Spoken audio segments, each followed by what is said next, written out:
Is that camera? Welcome to Hardly Initiated. It is your host, Tyshawn Jackson, live with another episode here with my co-host, Ryan Catchins. Hey, what's up, y'all? I was a little off. We get caught. We get caught here. It's a live show. You cannot get caught slipping. Right. What's good, Ryan? How you feeling, man? I'm feeling blessed, man. We got two beautiful young ladies with us today, so we get ready to have a great conversation. Yes. Yeah. I am so excited here. It is pure serendipity how it all happened and how it went down. I'm talking about we are literally in our office working, our coffee shop. We used to tell a lot of stories. At this coffee shop, they need to pay us at this point. Yes, because we've been pubbing this coffee shop for a minute. Yeah. And lo and behold, we are in here doing our work, building this platform, and this beauty walks right in. Couldn't believe it. I look at my phone. I'm like, Ryan. Before he even showed me the phone, he said, "Is that?" I said, "Yep, it is." That's exactly what he said. Walked up. Fortune favors the bold. Interrupted whatever she was doing. Told her what we wanted to have, how we wanted to work with you. Told you we appreciated you and knew exactly who you were. And she knew who we were as well. Or she seen us a little bit. She didn't really know who we was. But she seen us and was open to work. And you are here today. Yeah. One of my favorite, one of the most graceful, natural beauties. All right. On the internet, we here rocking with Rolanda Rochelle. Welcome to Hardly Initiated. Thank you so much. That was a great introduction. That was nice. Yeah, that was smooth. I had to tell them the story. I think the story is they got to kind of know how this happens. That's one of the benefits of being in the city of Atlanta. Things like that can happen. I know. And the fact that you all had already started reaching out to me, and I'm like, who are these people? When I went back and looked, I was like, yeah, I forgot they did. Yeah. Right. Oh, yeah. We was DMing. Yeah. Right. So, yes. Yeah. Thank you. Thank y'all so much for having me. No, absolutely. Thank you. The timing is right. It is divinity at its finest. And the crazy thing is, you were actually just on this beauty's podcast. Yes. Okay. Yes, y'all. That worked out well. It's Negotiable Pod is in the building. Hey. All right. If y'all, my real initiates, y'all already know who this sister is because she already came up and flamed up the mics here on the set of Hardly Initiated. Stop. Yes. She is here back again, a returner to the platform. Y'all know this superstar. Y'all done seen in the movies. Y'all seen her everywhere over your timeline, all over the podcast, my podcast, your podcast, her podcast. Yeah. And now she's here back here with us.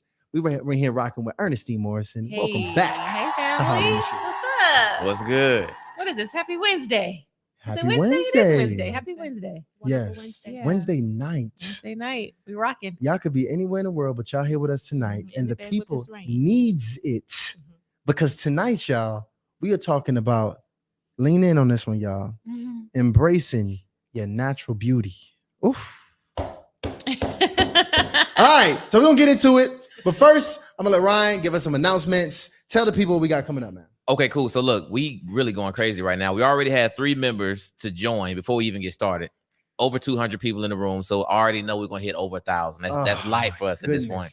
So check this out. I want to welcome the Facebook audience. Everybody join us on Facebook. Don't forget, you only get 30 minutes. After 30 minutes, you got to bring it over to the YouTube chat. Also, guys, all super chats are much appreciated, but anything at $10 or above, of course, gets read live on air by myself or Tyshawn. And I want to update you guys. So we got about $3,700 that we raised between August 1st and today. Now, I know we told you all of the money is going to the sound treatment for the studio, and it still is, but the contract that we got is been a little shady. Yeah, been a little shady right now. Well, yeah, there's some janky stuff going on. Some janky stuff going on. But look, I know you because y'all want this stuff to happen immediately, but be patient with us. We're gonna get some new quotes, and anything we raise still will absolutely go to the furnishment of the studio and the sound treatment. Y'all gonna see it happen. It's about to happen. So last thing, guys, just make sure you hit the like button, because as much as you hit the like button, as much as YouTube is gonna share it. And also click the link that I'm about to drop in the bio or in the description right now, because we need to have you on our email list. Yo, did you mention the fact that we literally within the last 10 minutes hit 150,000 subscribers? I did not. That's big. And yes, Big. y'all, let's just can we get a round of applause real quick on the fact that we just hit 150,000? Y'all know we just hard to do.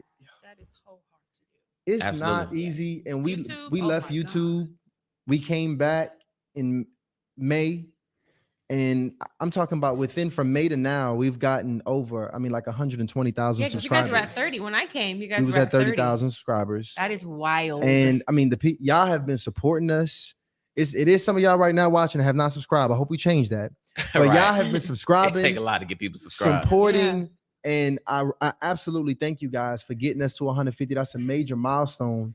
Yes. And y'all have already restarted it. But I want to look, before we just go ahead and restart our goals, let's be appreciative. Just know we appreciate and are in a state of gratitude right now for that achievement. That's amazing. Yeah. All right. Truly. So let's actually get into it now. Y'all ready, ladies? I'm ready. All right. Okay, let's go. So while I was actually walking the ladies through what we was going to talk about tonight, we're talking about embracing your natural beauty. And then Ernestine said, that's a really great question. She was like, what do you mean by natural? Like, you mean like natural, like, real booty, real hair? Like, what does natural mean? And that is a great question, because I think, when we were probably saying natural in the 90s, I think probably people use the word differently in 2023. Yeah, absolutely. I consider y'all two some natural beauties. Thank you. Absolutely. And before I put my definition on it, I want to know us natural beauties too, just to throw that out there. Okay. Yeah, okay. just to know we're in alignment here. Okay. But so what do y'all, when you think of what it means to be natural, how would you describe that? Just to kind of get your opinion on it. You know what? I'm going to say that my definition has probably changed over the last few years, and really as of recently. Before, I would have said natural beauty meant natural hair, your natural body, your natural, the things, the pieces on us. But as I get older, it's really your natural essence. And I think, let me explain that. Who you are naturally. I feel like we live in a time, and I think it has a lot to do with social media, where people not only put on a facade on their bodies, there's obviously the fake butts, the Botox, the this, the pieces, the parts, but you're also not living in your natural essence, meaning you're not even naturally being who you are. It's a lot of pretending. It's a lot of facades. It's a lot of this person identity and caricatures that you've made up. And to me, that's just not natural. So your natural beauty to me means just who are you? Who are you really? Outside of the makeup, outside of the weave, outside of the nail polish, outside of the things, outside of the Chanel bag, what is your natural essence? And to me, that's natural beauty. And I feel like the more and more you walk into your natural essence of your natural truth of who you truly are, that is a definition of natural beauty. Yeah. That's beautiful. Yeah. I actually got some follow-up questions, but before, Ro, I want to know your opinion as well. How would you describe, natural in today's time? I think she definitely nailed it. It's evolved. When we talk about being authentic, that's very hard.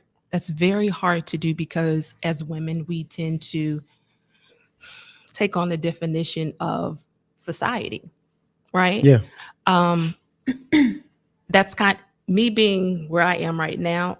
I'm transitioning into that. I think we're authentic before we hit the age of 7. This is crazy because kids are naturally all over the place, and they're tamed, right? And then after 7, probably between 7 and maybe 60, 65, you don't give a damn, right? That is your true authentic self. But we go through this middle age, this thing in the middle where we are trying to gain identity.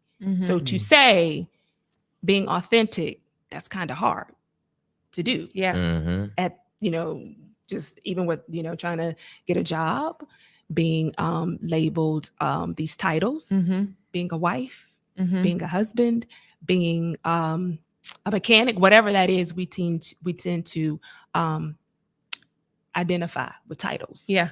Right. Yeah. So to say getting back to authentic self, that's hard. That's really difficult. Yeah. So I mean, I can piggyback on what she said, but it's hard to do that right now. Yeah. And just for clarity, because I know you actually went off and said that you consider yourself to be natural. Ro, would you consider yourself also to be in your definition, which I think we're pretty much aligned with what the definition of natural is? Would you consider yourself to also be someone who is? I would say on the surface, probably, but I'm still working on internally, detaching from, like I said, titles. I'm at the point where I don't give a damn about what people think or say. So authentic, I mean, just natural outside. Yeah. I think I am, but internally, probably not. See, now y'all done added a different layer to Yeah. this now. With this probably aspect of, because you guys added in authenticity, Yeah. internal authenticity to the definition of natural. And I think that puts a little razzle dazzle on it. I think that changes Salt and it. pepper on Little it. salt, Yeah, pepper, I little think that season salt. changes it a Yeah. little bit, because in that case, is it possible for a woman, because I'm gonna go straight into it. As a guy who meets women, I find myself, if we're gonna just talk aesthetically, Mhm. when I'm meeting women, especially when I'm dating, I tend to gravitate towards women with more natural features. Mhm. When I say natural, closer to their natural hair, maybe lighter or the more natural looking makeup. I don't have a problem with makeup, but the natural looking. Yeah. And is natural. And even in her, oh man, it's almost like a essence. Like Ryan knows, because I might be walking around and I see his sister and I'll be like, That's my type. hey, you look like you. And I might even say something like, you look like you have a good conversation with that one. Yeah. Like that's what I mean when I That's his say favorite that. thing to say. Yeah. It is. Yeah. Because I feel like I've noticed with women, those types of women, I've been able to better achieve depth Yeah. with them. Yeah. And I feel like if they can meet that on the surface, it's not a guarantee, but it's even more likely that they'll be more confident Mhm. as a woman. So I want to ask you, do you feel like a woman, because I've also seen women who literally, I've seen women who can't leave the house without makeup. Oh yeah, for sure. I've seen it. I'm talking about can't really go anywhere without makeup. Now, on the surface, we can just say she just wants to look nice. Yeah. She just wants to be beautiful everywhere she goes. Yeah. Which is cool. Or there can be another underlying motivation to wanting to always have that makeup within you not necessarily feeling 100% confident or beautiful without it. So I think it's a slippery slope with that. And I want to ask you guys, as women, do you think that it might be something of concern if a woman does not feel all the way herself or confident if she leaves the home and is let's say without being 100% done up in that way? Is that something of concern that she should be worried about internally if that's how she feels? Well, first of all, let's reverse engineer this. I'm really big on words and what the true meaning of words really mean, right? So when you talk about the word confidence, the definition of confidence is to be certain of what you know to be true. That is one definition of confidence. And I think it's like Ro and I were saying, the truism, that authenticity, that is rooted in confidence, which is then rooted in certainty. So when you are 100% certain in what you know to be true about you, that's when you're confident. So I look at the woman who can't leave the house without makeup. She's just not certain of herself. She's not certain of her true beauty. She's not certain of her true gift or certain who she truly is. I'm certain in me, even when it's ugly, even when it doesn't look good, because I've faced all that. And I feel like when you face all of that, whether you go out the house with makeup on, of course, I love makeup. We love makeup. It makes us feel prettier and it makes us feel good. But it doesn't necessarily change my definition of what I'm certain about. I'm still certain that whether I leave the house with or without makeup, I'm still certain that I'm Ernestine Morrison. I'm still certain that I'm a dope ass actor. I'm still certain that I'm a dope ass poet. I'm still certain that I'm a wife and a mom. So to answer your question, yeah, it's the lack of certainty. And if you're certain of who you are and what you know to be true, it doesn't matter if you have on makeup, no makeup, have the Chanel bag, don't have the Chanel bag, have the nice car, don't have the nice car.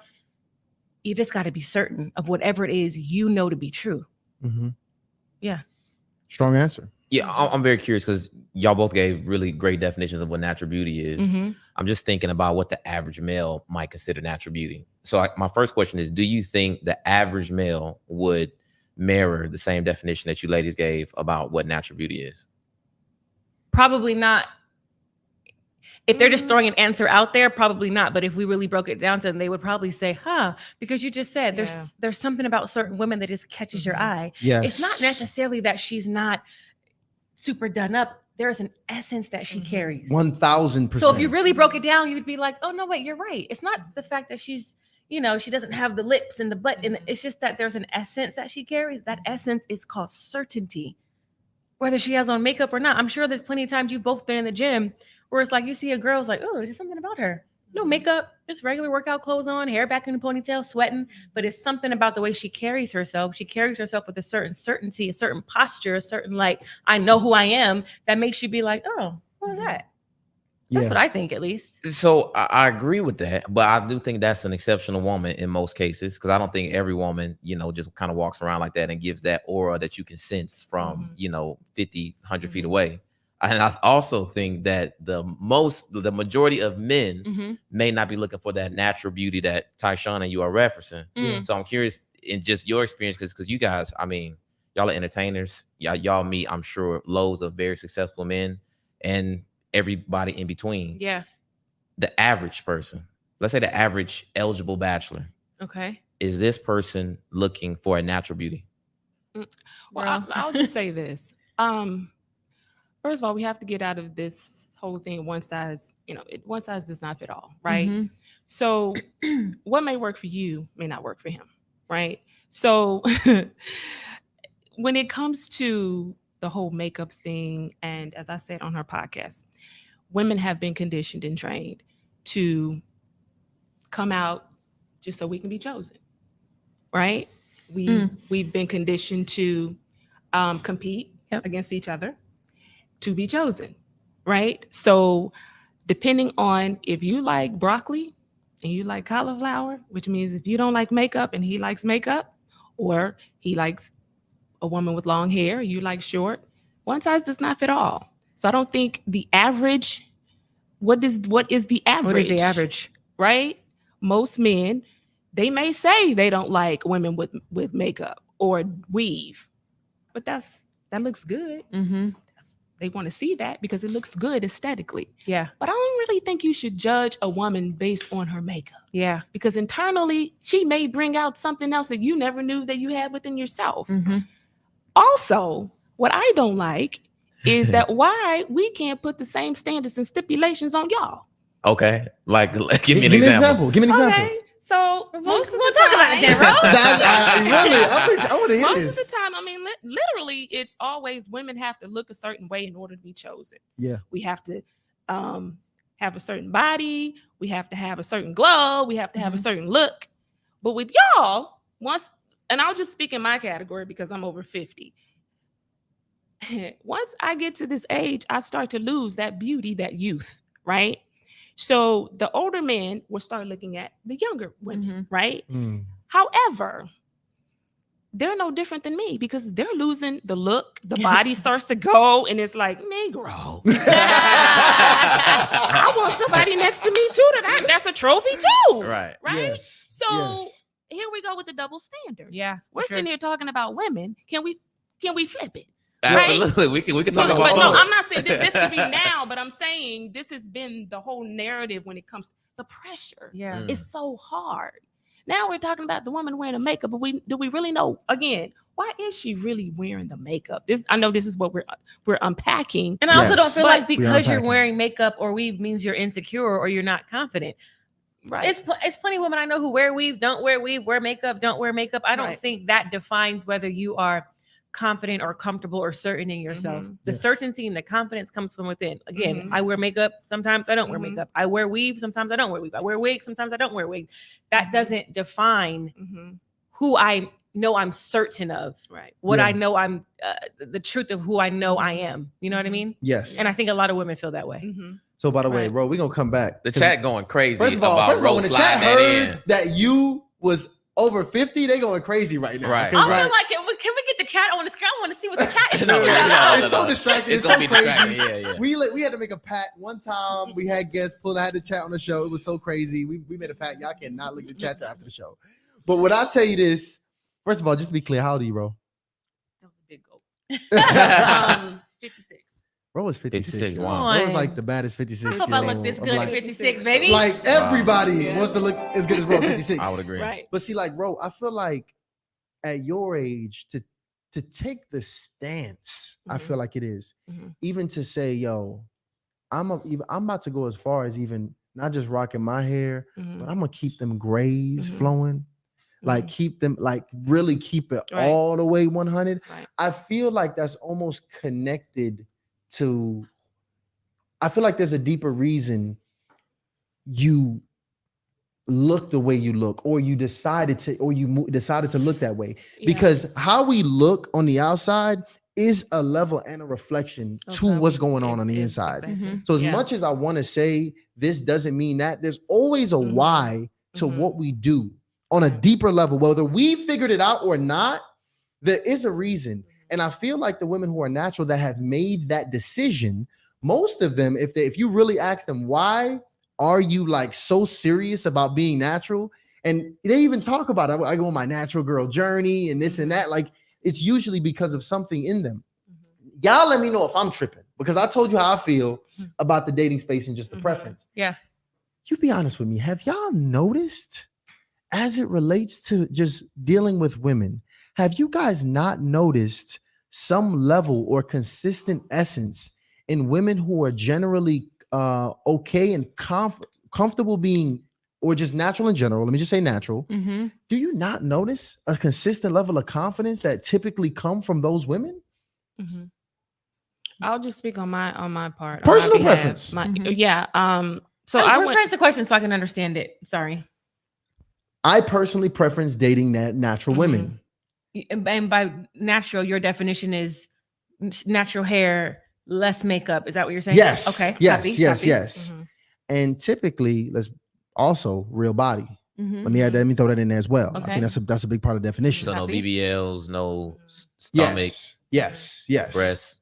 Typically, when I see that, that's not what I go for. That's not what pulls me in. And it's because it's typically like what you said. You broke this down for me. It's a consistent essence in those sisters. I want to know, as a woman that also interacts with women, do y'all also have a similar experience dealing and interacting with women? Have y'all also sensed that? I don't know. I don't. It may be different for you all than it is for us. I think. I think with me, I have a somewhat of empathy and compassion to a certain point. With me, I can just only speak for myself. At this point, the reason why I am an advocate for, I call it pro aging. What is it? Positive aging. Because this anti, when you think of the definition of anti, it's like you're fighting against aging. To me, if we're talking about aging, is living. Would you want to die? Why are you fighting why are you fighting every day to live? Yeah. So it's a matter of just changing your mindset. So when we're talking about other women, with whatever decision that they decide to do, whether they want to have surgery or whatever, it's a matter of, okay, well, why? I question, well, why? Why did you do it? For whatever reason, you know what I'm saying? It could be augmentation. Someone had breast cancer, so they had to get implants. You know what I'm saying? So it's about understanding, why did they do it, right? Yep. I personally, I don't mind it, but to me, it's, you have to question, why did you do it? Are you doing it to get men, or to be validated, or are you doing it because I don't like what this is doing to my internal self, right? So whatever reason that people do it, women do it, I kind of, it's like on an individual basis. Okay, it makes sense to me. Yeah. I understand why. Yeah. So to y'all it may be different, but for us it may be, because it's tough for us out here. So I kind of understand. I can understand why. So natural beauty, it's cool. Back in the day when women would just get rid of the perms and to see the natural, it was like, okay, this is a revolution. Now we're on a whole different path. Like, and then even with my gray hair, nobody was rocking the gray, right? So it's like, I'm not paying, I don't want to spend a lot of money on dyeing my hair. And then it became something that people stopped doing and accepting and embracing. So to me, I kind of have it's like an empathy, trying to get an understanding, clarity of why women do what they do. So I don't know. That's my answer. I'm curious. Who do you think is at the foundation of, I guess, altering the beauty standards from how they were in the past? Man, Men. Men. Mm, I do. I honestly think it starts with men. Men, Interesting. yes, men set the standard for Mm. beauty. Yes. Think about who started the beauty. Please do your research. Educate us. Who started in the beauty industry with makeup and I mean, just think about it. Who invented heels? It was a man. A man. Damn. That shit. Excuse me. No, you good. You good. You good, you It's good. hard initiated Heels. yeah. and painful. hurt. They're painful, They are but we do painful. it because we want to be beautiful, Mhm. and it looks good. Men are attracted to women in heels. I love some heels. It's very Mhm. sexy. It's Thank you. wild too because the Beyonce concert is a guy who was going viral because he would travel to these, to the Beyonce concerts with, crates of flip flops. Yeah. And after the show, he Uh-huh. would he was Yeah. making thousands of Yeah, dollars he was selling well these known. Killing it. flip flops. Yeah. Mhm. But these women would dress up Mhm. and they go out there, have a great time, but it's so painful because they up dancing for Yeah. hours to Beyonce. Yeah. And now they, their feet hurt and they cramped and they gotta put these flip flops on. But check this out. I noticed just watching Ernestine's face, it looked like you had a difference of opinion over there. What's your thoughts on that? I do actually. Who is it? Oh, well, I think that for this generation, for sure, the Kardashians. Wow. Absolutely. So pretty much like the top Oh, influencers, influencers. specifically the Absolutely. Kardashians. Specifically the Kardashians. I think Wow. they know it. I think we all know it. I think social media knows it. I mean, there are countless cases of women who go to these doctors and say, make me look like the Kardashians. like that. And then they all kind of all start to look alike now. I mean, even Everybody. even looks Chloe alike now. is looking, I you know would- what I mean? I Like, Everybody went to looks alike Miami now. and I was out with some friends and one of my buddies called me staring at this girl and I was like, man, that was like, she just looks so familiar. yeah, like Kim. And he was like, duh, she looked Yeah. just like Kim K. And I'm like, yeah, even the little the hairline. little hair thing, man. Yeah, all of it. The lips, the She's nose, the beautiful, though. chin, the hairline. And I get it. And I'm not saying there's anything wrong with it. And I'm sure that there was someone way before the Kardashians, but just in this generation, this social media generation, the Kardashians are widely responsible for the aesthetic and the True, look and overall, what- I mean, of- yeah, in this in this absolutely, generation in of this what generation. women aspire to be. Mhm. And again, I would also step back to your other question. I'm a confidence coach, so I see all ends of the spectrum, and I don't necessarily believe, I said it earlier, I don't believe that you're not confident if you get surgery. I don't believe you're not confident if you did a little nip and tuck here. I believe the confidence comes from the inside, and there's, like Rose said, there's so many different reasons why people get surgery or why people alter something, why people get Botox. But I have Botox. I'm very confident. Mhm. I'm very certain, but I also get Botox. Yeah. I'm also in the industry where I'm on camera a right. lot. I'm an Mhm. actress. I Mhm. know that there's an aesthetic that comes with the territory of my Yes. industry. You know what I mean? That doesn't mean I have to do it or I have to do anything. But I think that confidence and certainty comes from within.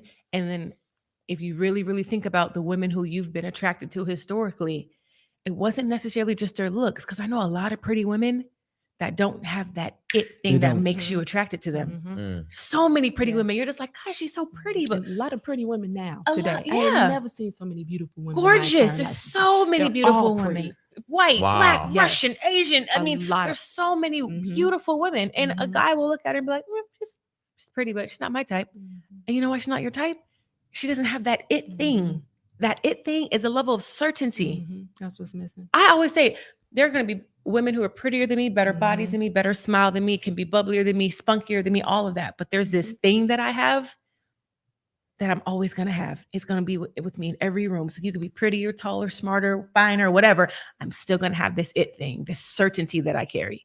And that's what's attracted to people. Mm. Attractive. So, okay. So you mentioned being in the entertainment industry Yes. and the Botox deal, because Yeah. that's just kind of what the beauty standards are Yeah. I'm assuming to maintain competitiveness. I don't know if it's necessarily a beauty standard. It could be a beauty standard, but it's also like wrinkles don't look great on camera, or Okay. if you frown and it just looks too, I don't know. I mean, Okay. there's also nothing wrong with frown lines either. There's nothing wrong with smile lines either. And I think to each his own, but I just don't necessarily think that it defines whether you love yourself or you're confident or you're certain. That's just all I'm saying. Okay. So I just want to be clear. Is it fair to say that you got Botox in the past because of work? Did I get it necessarily because of work? I can't say it was all the way. That definitely was a huge factor. But also, like, my friends were getting it, and they were like, "Oh, this would be really cool." And I was always like, "Nah, I'm cool. I'm straight off that." But then one day they were like, "Oh no, I got it, girl. You gotta try it." And I was like, "Okay, cool. I'll try it." So is it okay for a woman to get Botox or maybe something a little bit more invasive to be able to attract more men? Is that okay? Ooh, no, I don't. I think there's nothing wrong with you getting whatever you want to do. I think that the reason should never be to attract a man, though. Nope. Mm. Not at So all. it's nothing wrong with getting it. I just don't think it should be to attract a man. It's not authentic. Anytime you do something for someone else, it's not real. Do it because you want to do Do it. it because you want to do it. Yeah. It's you're not being authentic. That's if you're gonna do it. So I say there's so many layers to this It's layered. authenticity. So if you're gonna do it, just do it for yourself. Whatever you do Yeah. it for yourself. Because if you do it for someone else, it's only temporary. Mm-hmm. Now But with me, I'm sorry. No, go ahead. No, please. With No, you. so, Go ahead. so with me, to what she was saying, with me, I want to represent women over a certain age. So I'm Mhm. going to embrace my wrinkles because I want to give young women and men something to look forward to. Because it's not what the stand. It's not what's been ingrained in our head. Mm-hmm. I don't feel once I reached 50, it's been like, oh, it's I go dark or it's downhill.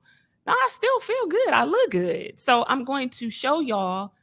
I have to be the example to say, no, it's okay. Now, whether society accepts this, there has to be more of us to do it Mm-hmm. in order for it to be accepted. Yeah. Yeah. Right. So this is the fight. I fight this every single day. This that's why I say it's a mindset, but this pro-aging, I have to fight this every day because, for one, I'm a woman. I fight with that every day too. I'm Black. I have to fight with that every day, and I'm over 50, and I have to fight that every day. Mhm. So to me, all of that is discrimination. To me, I am discriminated against. But aging is probably on the lowest totem pole when it comes to discrimination because we're so easy to say or talk about somebody being old. So I'm here to educate y'all so that you don't have to go through what I'm going through when y'all reach my age. Mm. It's tough. Why was that important to you? Like, why did you say I want to take on and be an advocate for pro-aging? Like, what really inspired you to say that that's something that I really want to advocate for? Because social media was a thing. I didn't see anybody that looked like me on social media, but I used social media to get clients. As I said, I'm a real estate agent, so I used it to get clients, but I wanted to be creative, but I didn't see anybody on social media that looked like me.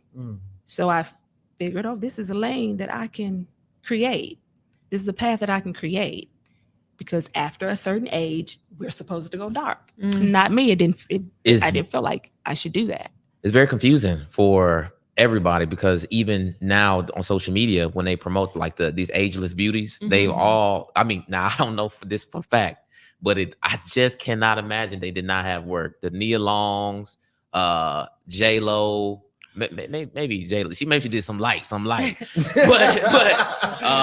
what's my other? It's limitless. All of these. And then you got the Gabrielle Unions, the Sanaa Lathans, yes, the natural beauties of the 90s, the Nia Longs for sure. Some of them look better than they looked back then. Well, sometimes you do. Look, because when you change your mindset about aging, of course, it's going to be different on the outside. We're not our grandmas anymore. We have access to too many resources. Yeah. We're overwhelmed with information. So, yes, it's going to be different. And I'm going to be honest, I think I'm the best I've ever been now at 36 than 26. I look better. I feel better. And that feel better is what led to the confidence. I wasn't as confident at 26. And I may have been younger with bouncier skin at 26. But I didn't look like this at 26. And I look like this now because of the mindset shift. I'm at my best. That's it. I am literally at my best right now. You can't tell me otherwise. I could not go back to 26. Well, I could go back to 26, but not that mindset. Right. Me too. You know what I mean? Right. So let me ask you this for the confidence coach. Yeah. There's a woman who's struggling with her personal confidence. Yeah. And she's considering cosmetic surgery to try to help this confidence. Would you say that could be a healthy alternative for her to be able to gain confidence, even if she's doing it for herself. It's not for anybody else. But she just is not all the way happy with how she feels and looks. Yeah. So that's a potential thing she's considering. What do you? Well, I'm going to tell her and anybody else right now, the surgery is not going to make you more confident. The surgery is not going to make you more certain. You may look prettier, but the confidence truly, and it sounds cliche and people say it, but I do this for a living. The confidence comes from within. There have been days like in the past where I'm like, I look great. I look great. Got the outfit, got the this, got the that, and I don't feel good on the inside. So the new booty's not going to make you feel good. The lips are not going to make you feel good. The hair, the nails, the Chanel bag, the car, none of it is going to make you feel better. So if you want to get surgery, but don't get surgery because you think it's going to make you more confident. It'll make you look prettier. Yeah. It'll make your clothes fit better. But the confidence comes from within. So none of that. It's like when women be like, I feel so much better when I'm not single and I have a husband, I have a man. If you get the man today, it's still not going to make you change how you feel about yourself. You've got to be right with you first. That is literally the single ingredient to any issue.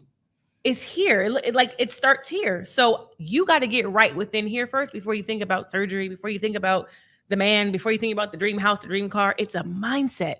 And I don't care what you do, how much money you have, how much success you have. If you don't have the mindset, nothing's going to change the confidence.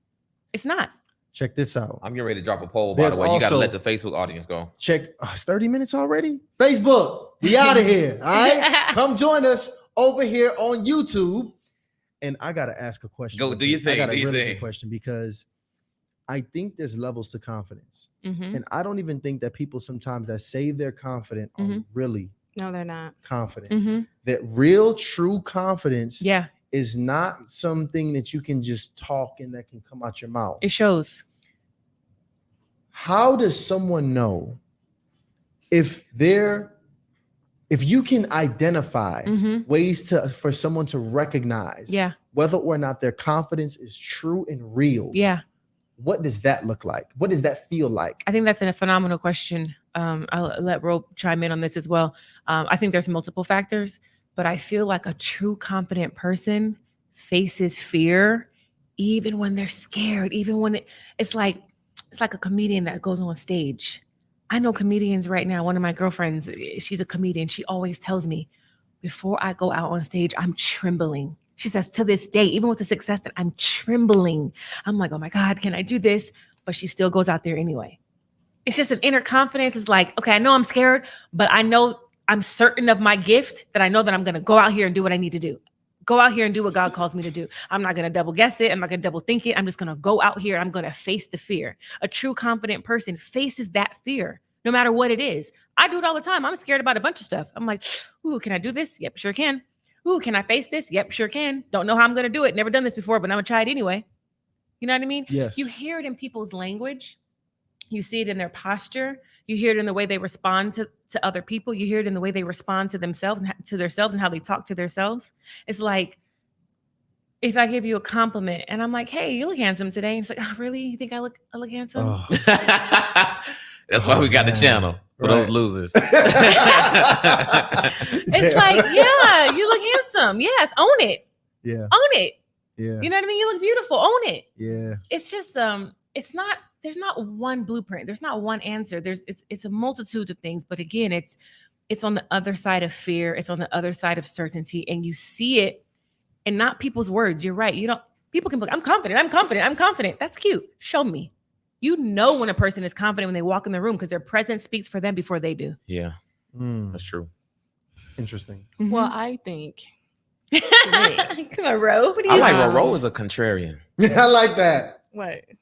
You just got the difference of opinion. No, I totally agree with her. But to me, it's confidence for me was accepting the good, the bad, and the ugly for me. Right? Yeah. Pulling back those layers. Therapy, I put a lot of money in therapy. Mm-hmm. And if I'm going to put money on my body, I want to put money on the inside. Yeah, that's good. What you said, coaching and going to therapy. And I told you when I took acting classes, it was to combat my fear of public speaking. So it was identifying all of those things that I had issues with. Mine didn't come until after my divorce, and I need to get to the core. Why this shit didn't work? Mm-hmm. It wasn't just him. Let me figure out what were my issues, what were my vices. And when I accepted who I am Yeah. and was okay with, you know what? I'm good with this. Yeah. And being okay with, I do have flaws. I have worked on those. Mhm. I have improved on those. So you can't come back and tell me about my shit, right? Remember I said that on Mhm. your, so I already know my issues. So that's how I got confident. Mm. So I can come and talk to you about my flaws. I can talk to you about, it's wisdom for me. It helps for me to talk. It's therapeutic for me. Yeah. So when I walk into a room, I don't have to say anything because I'm confident. That to me, that's what confidence is for me. I'm okay with who I am. Yeah. I'm okay with the good, the bad, and the ugly. When did it kick in? Like, when was that? Because you said it recent. Like, was that recent? No, Like, well, it's been at I want to say maybe about 7 years with me being okay, a full grown adult. wow. Yeah, Wow. I'm sure a lot of people It's a can journey. resonate with that. Yes. Yeah. That's a really good. great strategy too. So pretty much taking all the potential cosmetic money and Mhm. putting it in yourself so you can be more internally confident. Right. And I I think mean, too, a lot of I people just can do that. Yeah. piggyback off what Queen Rose said, because I don't want people in the chat to think like confidence means you're always on and you're always I just know who I am. No, again, going back to what confident means, it just means to be certain of what you know to be true. That means the bad things too. So if I know I'm a know-it-all, I just own the fact that I'm a know-it-all. I'm certain of it. I'm certain that I'm a know-it-all. Or if I know that I have mom boobs now and they don't look the same way they did when I was before I had my baby, I'm just certain of like, yeah, my boobs hang a little lower now. I'm confident about it because I'm certain of it. I'm certain of what I know to be true. Yeah. The good, the bad, and the ugly. It's just a certainty. That doesn't mean you're perfect. That doesn't mean you don't have flaws. It just means you know the flaws. You've accepted the flaws. You know the good. You've accepted the good. You know the bad. You've accepted the bad. And you're certain of it because you know it's true. That's it. It's very simple. And Mm. also that everybody is not perfect either. Yeah. I don't the thing of it, what kills me is when I hear people say, talk about their haters. Most time you ain't got no haters. Yeah, you got to earn those. You know what I'm saying? It's all it's a delusion. You're delusional.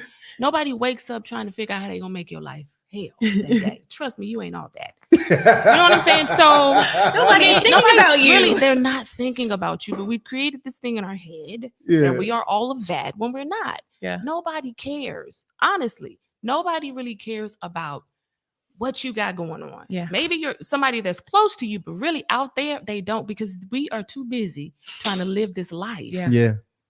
We really are. So when you get that in your head that nobody is really thinking about you, we're trying to, all of us, we're all trying to get this life together. So I don't really think it matters what people think because we're all flawed. Mhm. We are all flawed. Talk about this poll that you just dropped up in here. Yeah, so wait, I want you to go ahead and read the poll, and I'm gonna get these super chats ready. Yes. So listen, we have already dropped the poll in here. Already got 164 votes. Have you ever considered or have had cosmetic surgery? Yes. For a dating market. Yes. For career or entertainment.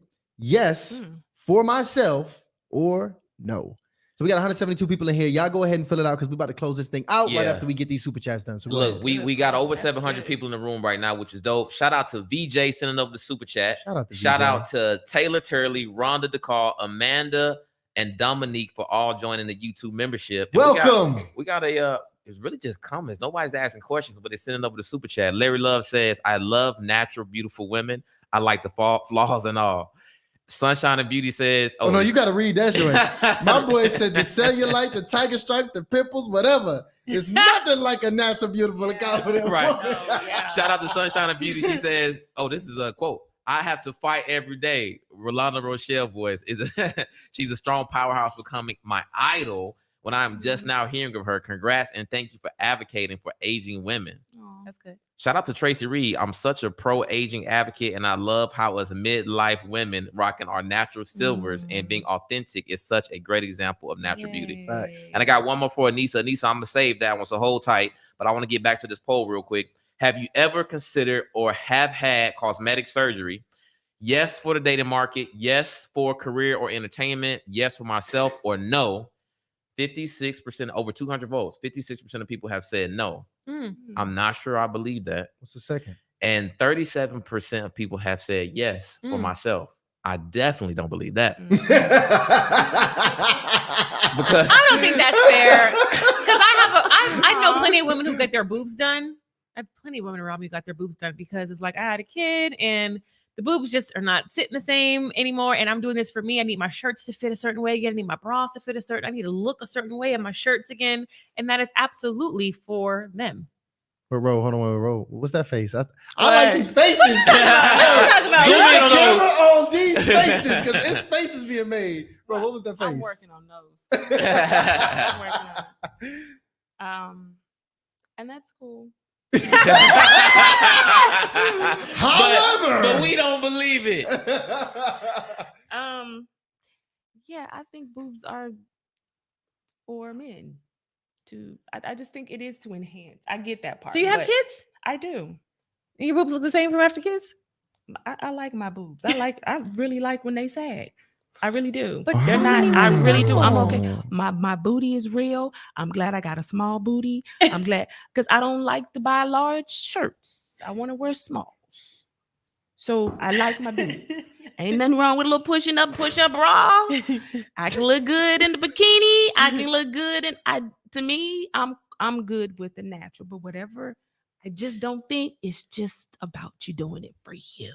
So you think so. all It's women something who got underlying. their When it hold on, comes wait to- a minute. You think so- all women who got their boobs done Not did it all. for a man? Not the majority. Yeah. Wow.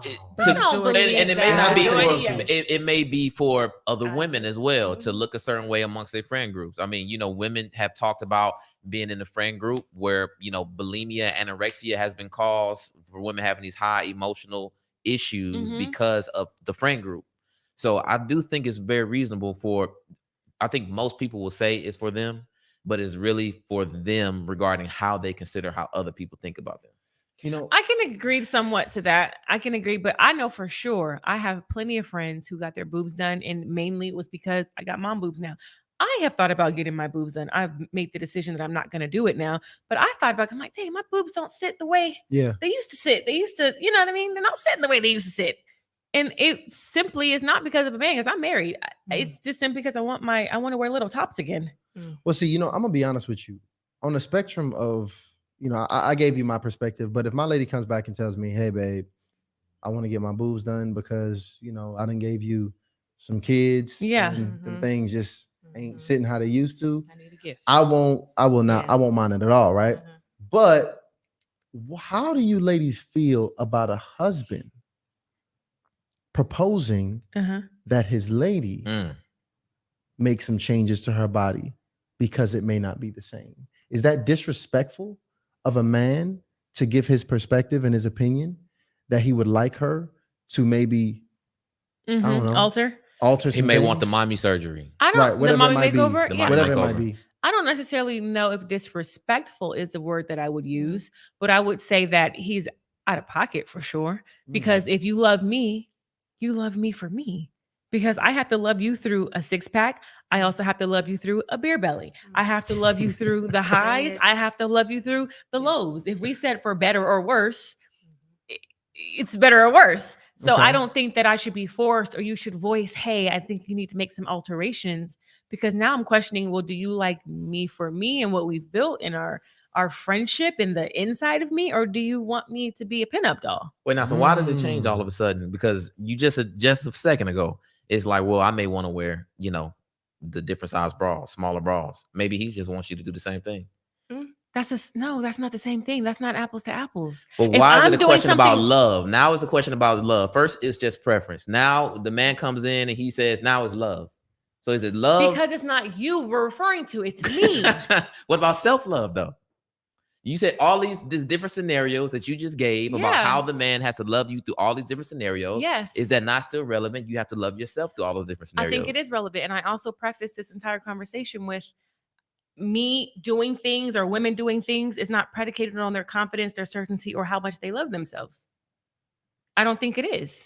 I think I can love me and get a nose job. I think I can love me and not get a nose job. I don't think the way I love myself is because of my outer appearance. It's the self inner work, the certainty, the confidence is your level of love for yourself.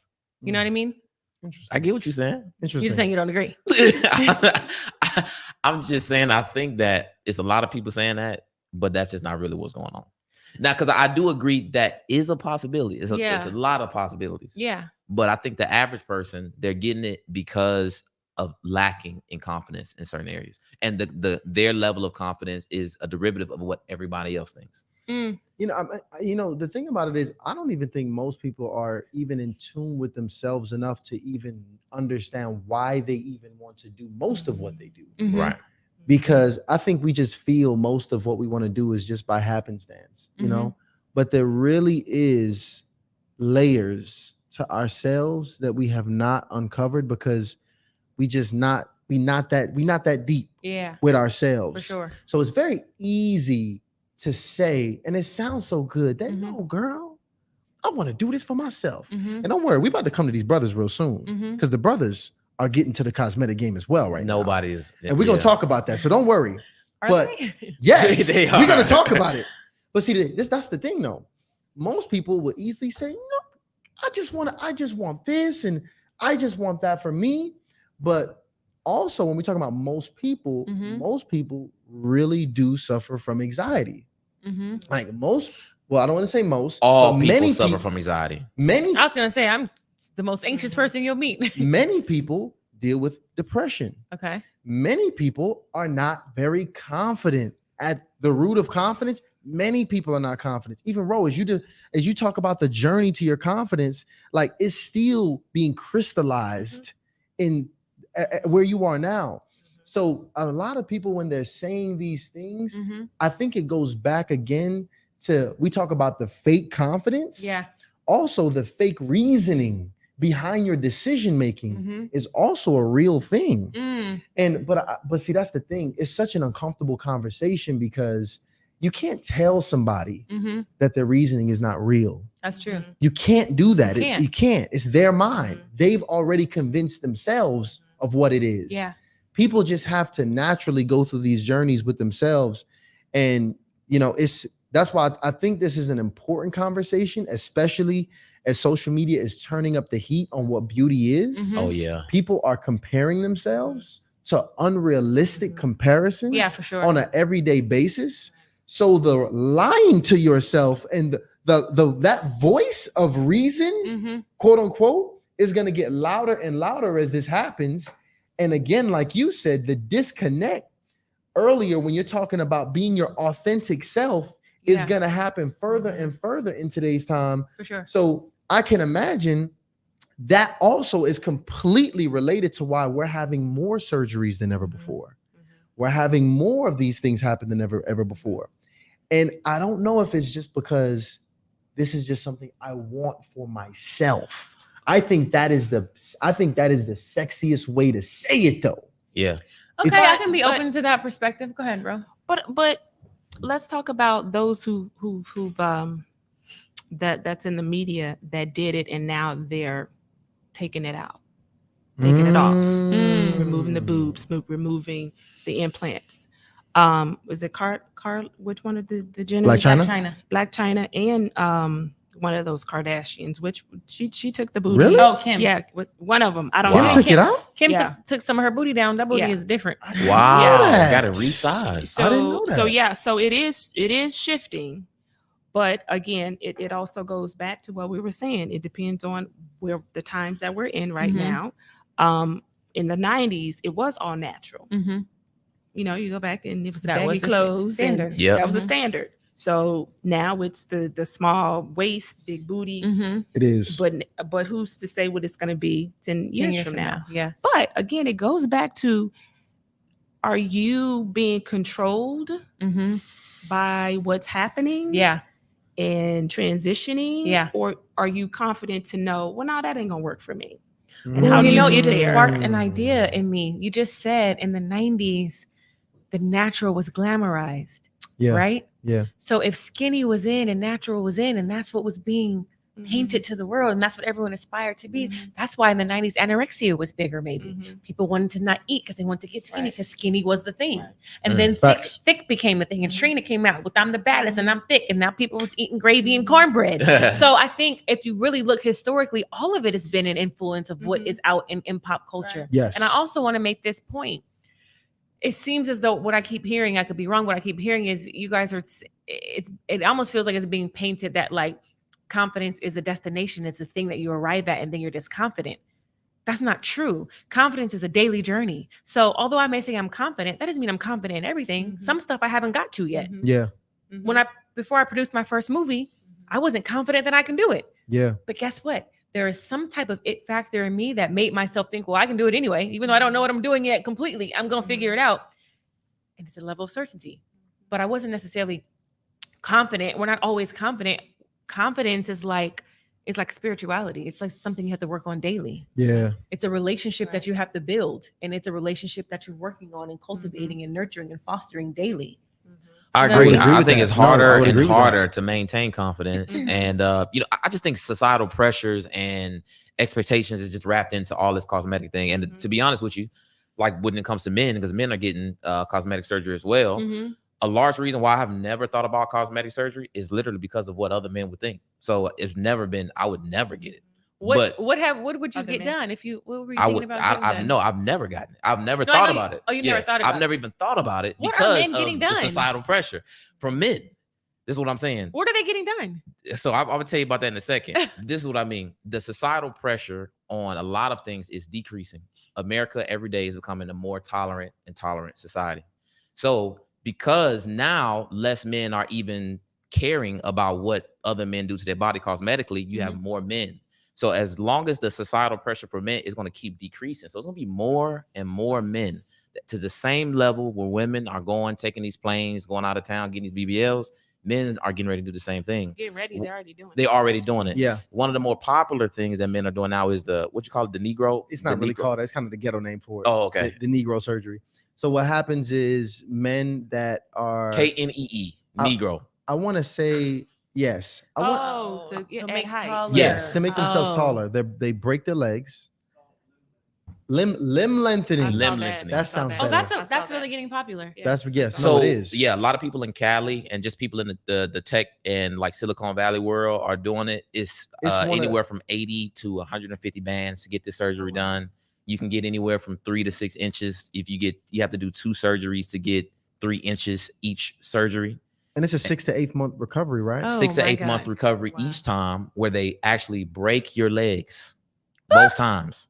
So you literally, you're losing muscle mass, you're losing strength in You your have to learn how to legs. walk all You over have to again. learn how to walk I again. saw So it's a that. highly invasive and expensive surgery that men are now going under the knife for to get that extra 3 to 6 very inches. painful too, because they don't put you to sleep, do they? No. I don't They know don't put about you to that, but sleep? I do know. I don't know about that part, but I do know both the recovery process is hell. Wild. Yeah.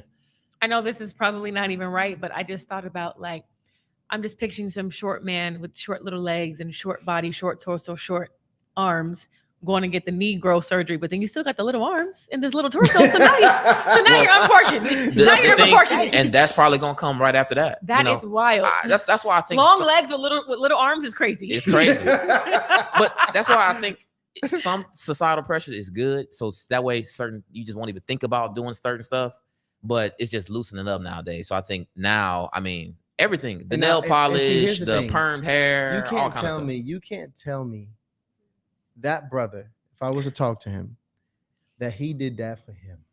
He said he Okay. did. And listen, I don't care what nobody says. You can't tell me if that brother, if I was sitting right here, no, I did that for me. I wanted to reach the highest cabinets in my house.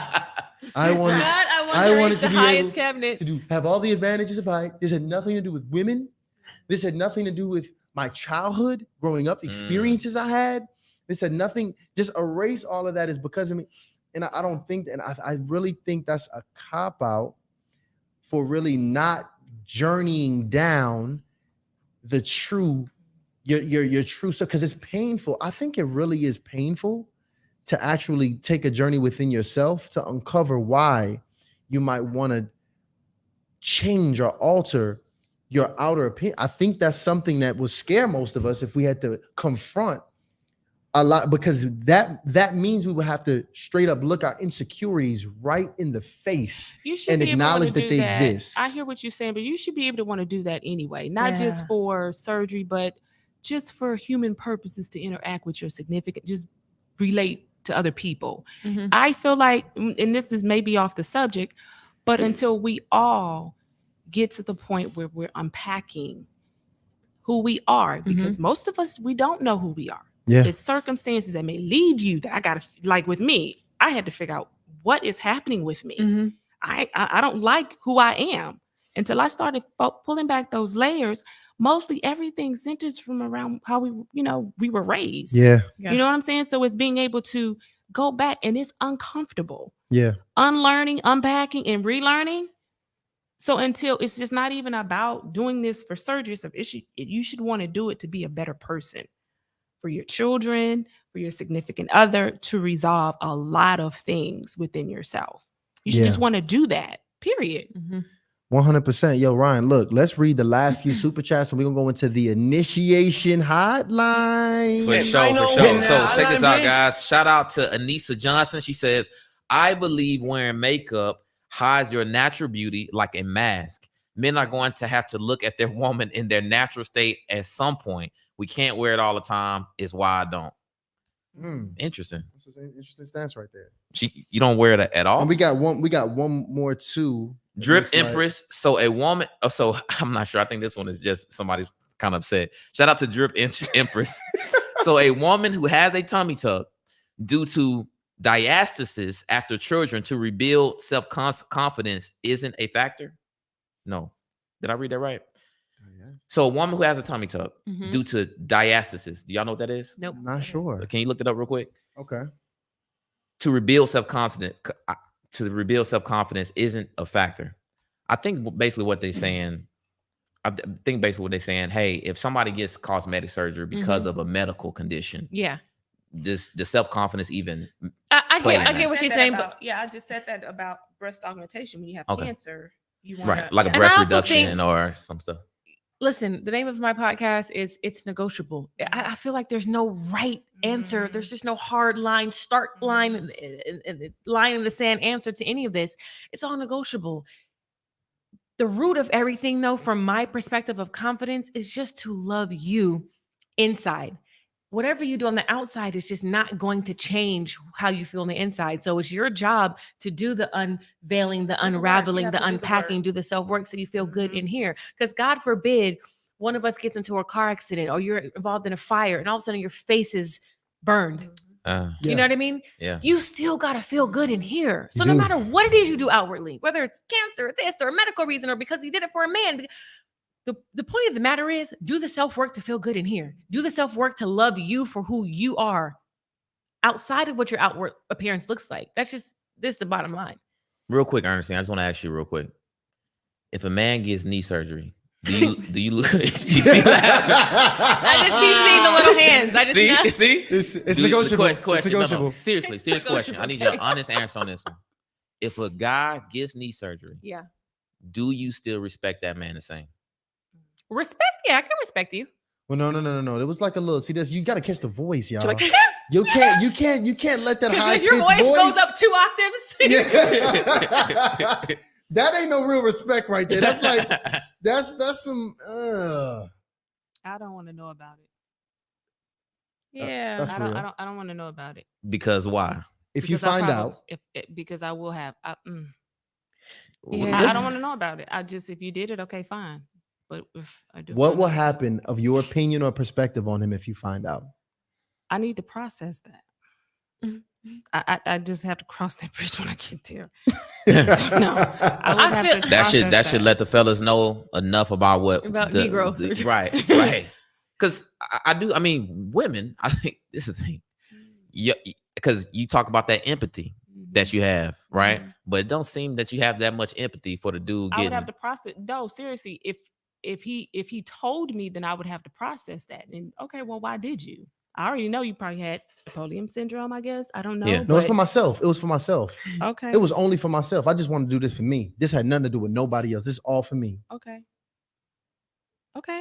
Cool. But, okay. I still respect you. You said that? Roland Ernestine, tell me why it is, because it seems to be a difference between what you feel about a woman getting a little bit of work done versus a man getting the work done. And there is. Why is that? I think it's the double standard of a whole bunch of things that men and women can and cannot do. I think it's just one of those things. And again, everything's negotiable. Things are negotiable. However, I'm attracted. The reason why I love my husband so much, when I first met my husband, it was his confidence. My husband's handsome for sure, but it was his confidence. It was the way he was just so certain of him and his gifts and his ability. That was so attractive to me. So I just want to know that you're that guy with or without anything. That's attractive to me, and that's attractive to most women. And it is a double standard. I want to know you that guy. Honestly, I'm okay with that double standard too. I'm okay with that one too. Because the reality of the situation is, you're right. Confidence in men, I don't care what you say, is non-negotiable as it becomes to woman's attraction to him. Sure. It's not negotiable, fellas. Now, a man, we can deal with a damsel in distress. We can deal with a woman who, babe, I don't know if I can do this. She just runs in you, she cries and collapses. Yeah. That's okay. That's okay, right? Oh, what you need? Some new, what do you need, babe? New tits. That'll make you feel better. Okay, babe. Okay, listen. I love you, babe. I love you. That's okay. Man, we can't run to her and tell us how we wish we were 4 inches higher in this world. Right. Because we don't feel all the way a man because of everything that we grew up and we've been through. Oh, man. That's just the reality of the situation. Yeah. So I think that double standard is fine. And I appreciate you ladies for being honest about that, because we really need to understand, what the situation is. So the cosmetic surgery, even it's a lot of the influencers are truly, that's really the influencers for a reason, because they typically are the front runners for the trends that spill off into the community, into the everyday people. And I am starting to see guys get their abs done, right? Like I am starting to see guys. The full body, the Moneybag Yo, I believe he got the pecs and abs done. The whole package. Yeah. Yeah. Oh, wow. And honestly, I mean, the work is getting better. Like it looks great. I thought the dude hit the gym. I was like, yo, we got to the gym. You're like, honestly, he looked good. Right. And I'm like, I was proud of him. I'm like, man, he really changed his life. He threw away the drugs, the lean. No, it's the surgery. Yeah, it's lean under that. It's lean and pills under that. And here's the difference. And I don't know what Moneybag Yo, what he got done, if he did get it, whatever. But let's see how you feel. Do you feel better? Do you truly feel better, or do you just look better? I would love to see in 6 months, Moneybag. Do you feel better internally? Internally, do you feel like you're that guy now, or do you still feel how you felt before? Now you just have abs. And only he will know the truth. Lionel, let's go ahead and pull up the number for the initiation hotline. We're gonna take some calls. Gotta take some calls. Look, get the headphone volumes up, guys. We're gonna take some calls in here today. Let's throw these headphones on, ladies. So yes. Okay. Y'all already know the situation. It is real quick. The initiation turn this up. hotline. Real quick, shout out to Mia Million. She says, I'm so confident I cut off all my hair bald because a man was pressuring me to wear my natural hair during the early 2000s when we were wearing weaves. Nobody controls how a woman wears her hair. Mia, you really took it to the whole next level. Oh my gosh. He just wanted you to show off your natural a little bit. So you said, I mean, first of all, technically you didn't cut it off for you. That was for him. Oh, me, I think he got you on that one. But shout out to Mia Million, one of our lovely Harlem Initiated channel members. Yes. Yo, did we play that hotline bling yet? Yo, let me see. Let me hear it just in case. Now I've been on here. One more time, Lionel. Let me hear that hotline bling. They need to know it's time. Hotline bling. So guys, the number is up here, guys. Okay. Yes, please call in. Yes, it's gonna be fun. Yes, all type of sounds and stuff going on here. And no more sneak dissing, okay? No more sneak dissing. I remember all y'all names who said I need knee surgery. I am average. I see. This is what I don't know. It's a little leaning. It's like the uneven floors, guys. Is that what it is, Ty? Yeah, I'm short. No, I'm a short king. It's down. Brian's definitely a short king, but still, like the slant in the table makes 5'9" look like 5'7" over there. My brother's 5'9". Average height. And lady, y'all better not be tripping on 5'9". All right, Lionel, let us know we got a call coming in. We got somebody here. Hey, welcome to Okay, we ain't got nobody in yet. We'll go ahead and wait till we get a call. Funny story on the young lady that cut her hair. I remember when I was in high school, I had a girl for my first true love. No. She actually was the girl that it was like, so pure. That first love is so pure, so deep. And when I tell you, she was a beautiful chocolate South African sister. And this man here that was good. Now here's the thing. She was going through something where I remember, okay, she was 1 year older than me. Her senior prom was the biggest thing ever. I had to be so tight. I had to wear the colors. I had to get the nice suit. She was like, no, don't wear that. Wear this. Look like this. You got to look like this. And we got to make sure the picture's perfect. All right. Now, she had graduated, and it was my prom now. Okay. She wasn't really taking my prom as serious, right? Because it wasn't really her prom. She wasn't in school no more. She was focused on what she had going on. And I'm like, yo, this is my senior pictures. I'm trying to stunt. I'm trying to be this. I was kind of the man. I was one of the best athletes in my school. I'm like, I'm really trying to go crazy. Right. And 2 weeks, she's going through something around this time. About 4 weeks before my prom, she cuts off all her hair. She does what's called the big chop. Mm-hmm. So literally, she is Bald. All her hair is gone. And my football team, like the guys are cruel. Like I come to practice, and they literally, I remember somebody was like, "Yo, Ty, I seen your little brother on Facebook. Got a new haircut." Like really just getting on me. Long story short, I remember that really bothered me though. That really genuinely did bother me. And we had some discussions around it, and she did not like my thoughts on it, because I was like, yo, like, could we at least have talked about it? Yeah. Why should I have to tell you about my hair if I want to cut I know, but I was like, yo, you cut it all off. Like all of it was like all of it. Like, we didn't even talk about it. You didn't tell me this. And it caused a big thing, and she actually didn't end up going to prom with me at that point. I remember that. So ladies, here's the thing. I want to know y'all thoughts on this. Should a woman have to communicate with a man, especially if it's her guy, if she's going to make a decision that big to change the way she looks? So I did that. Oh my gosh. So, Bro did I it. cut off my perm, and I came home to my husband, and he was pissed. You didn't tell him? I did not. I told him I was going to do it, but I don't think he took me serious. And when I walked in, I thought it was cute because it was curly, and I had the little what is it, the edges? No, what is it called? The fade? You faded that joint. You taper fade that thing? It was, and then it was real curly. I thought it was cute. Yeah. So I walked in, and he was like, "What the?" He did not touch me for months. Oh no! Oh no! That's It hurt a my lot. Wow. It hurt my feelings. He's just like, "You look like a boy." No, you still married? Mm-mm. Oh, okay. No, he. Oh, it was horrible. Yeah. So, I also want to make sure that people understood that she said husband and not boyfriend, not someone you're dating. And I'm one of those ones who believes, yeah, husband gets different privileges. Absolutely. If you have a husband, consult with your husband first, not a boyfriend. and I told him, but I was cutting off the perm. I did the big chop. Yep. And he's just like, he didn't take me serious. We're gonna come back to this, y'all. But look, welcome to Harley Initiated. Y'all give me what happened? They hung up? Y'all listen, don't be calling up here getting nervous, y'all. Now, Ty, you got to make sure you tell them why they calling. Yes, y'all. Listen, I want you to call up here, give me your age. Okay. I want you to give me your location, and I want you to ask a question to these beauties here. All right. If y'all are struggling with your confidence, y'all have a question. Question about beauty standards. A question about the beauty standards, anything that's relevant tonight. I want y'all to go ahead, call up here, and have this conversation here with us. And Ro, can we take dating questions too? Is that cool? Well, the chat. Listen, bro. I'm just saying, because the chat is asking how young of an eligible bachelor are you interested in? Oh my goodness. 35. I turned 35. I turned 35 in November, bro. Well, you said we got somebody in here. All right, look, they're on here right now. Well, look, yeah, right here. What's up? It's hardly initiated. Give me your age, your location, and your question. All right, name's Clint. We got a brother on here. Clint, I know Clint. Clint, what's good? Turn the Yo, what's happening, brothers? How you doing? Hello, ladies. How y'all doing? Good evening. Peace. What's up? Oh, What's up? Clint's All right. He's smooth. All right, Clint from the BX, but I live in Maryland right now. 52 years old. So, let me put this question out there.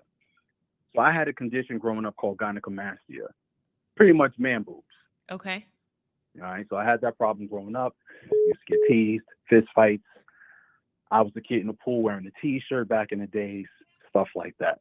Mm-hmm. So later on in my life, I finally decided to get surgery for it. So I had it surgically removed. But before I had it surgically removed, got tested as far as verifying that it was breast tissue. It wasn't just fat. It was actual breast tissue. Mm-hmm. So, y'all could look up gynecomastia. I'm not going to get into all of that. So the question that I'm putting out there is, ladies, if you see that on a man, or if a man tells you he did something like that, how would you take to that?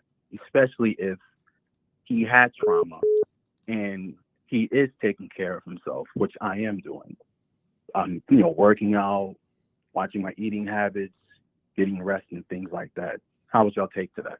So real quick, Clint, I would just want to let everybody know, okay, this is how you call in and ask a question. That Yes. was perfect. Great job, Clint. That was excellent. And Thank you. Appreciate that. Of course. And before the ladies answer, I want to give everybody who's listening right now, we want to go into it a little bit. Yeah. How do you pronounce it again?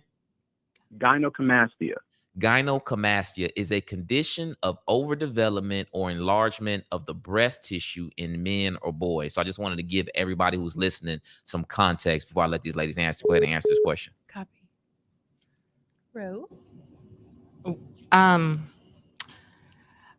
At this age, that would not be a problem. It really would not be a problem. Okay. And is it specifically at the age that it won't be a problem? Right, because it's hard to find a decent looking man my age. You know where I'm going with this, Clint. It's hard to find men my age that are in good shape, and Okay. he wants to enhance. If he wants to better his body, and Yes, ma'am. it has affected him mentally, I don't see a problem with that. I don't see a problem with it. Now, would you look at that as any level of weakness? Because again, this is something that this brother, which I respect and I appreciate you coming up here with this vulnerable question, by the way. Thank you. But it's something that he had to experience growing up Mhm. that did, I imagine, had an effect on his confidence. Yeah. Right. That number one thing that does attract ladies. So because of that, would that affect how you look at him? Would you look at him a tad bit different, knowing that that's something that he went through and he struggled like that growing up? I think it's brave. I would have the empathy for him. I think it's brave. I agree. I think it's brave. I agree. And also just to piggyback, Tashawn, I think that's super dope of you to be so open and vulnerable on air. Yeah. Again, it's negotiable. It's a medical that was played out your entire childhood, through adolescenthood, through adulthood. Yeah. I don't feel any type of way about it. And kudos to you. All right. Thank you. I appreciate that. Much Clint, love, appreciate Clint. you. Thank you, brother. Are you, All right, back at you, are you brother. a member? All right, Are you an ladies, initiate? Say it again. Clint, are you an initiate? I'm about to be one. Let's go, Yo, Clint. Clint, we need some brothers in here, Clint. I'm pretty Please. sure I All right, Clint, all right. yes. I'm stepping to the plate. I'm stepping to the plate. I'm gonna make it happen. Much Let's love, go. Clint. Thank you. Yeah, that All was, right. that All was right, really ladies. dope. All right, brothers. Yes, sir. For sure, Clint. Thank you. That was Thank you. that was, I mean, All right. I would have done the same thing if I was Clint, honestly. Yeah. Because that man boob situation, like, is you will be tormented, especially as a boy. Yeah. I mean, kids will join you for being rich and beautiful. They would. Right. That could be really cruel. Yes, yes. No, I can. I can understand that. I can understand that. That was a good call in. No, it was a That was good really call good, in. good first But see, call. here's one thing I would say. Why you over there smiling like Because that? check this out. Check this out. The lady said this, but I like to decode lady. I speak lady. Okay? Yes, it is brave of him, but it's still not sexy. Okay? That's the difference. That's the difference. Is that It's brave of him. Sexy if you hadn't seen him. No. When I say sexy, I'm not talking about him. I'm not him, not him. I mean the scenario. It's not sexy. That's not something. What is your definition or level of sexy? Because mine could be Something that will different. attract you Something to a that you're man. attracted to. Something that will attract you to a man. If I'm already in a relationship with him, though, and we had the conversation, I would probably support it. Yeah, and then afterwards, and we have a conversation, we have to communicate. Yeah. And if he explained to me what he just said, I would be okay with that. Okay. I would think that was and But if you weren't already in a relationship with him and you just met him said at I would be Starbucks. No. I said I would be okay. I like I said, I think it's brave of him to Okay, do that copy. because he's a man. Most men don't don't do surgery, and that was something that bothered him. Yeah. Mhm. Yeah. I think that's especially And if you you, know- I mean, you could, it's a condition. Like he Yeah. working out and all of that stuff. The boobs are still gonna be there. But here's the biggest thing that we've probably left out that dictates really how people would, gravitate towards you today is today, how the man you are today at this point, how you have allowed that to groom you and like your journey in confidence today.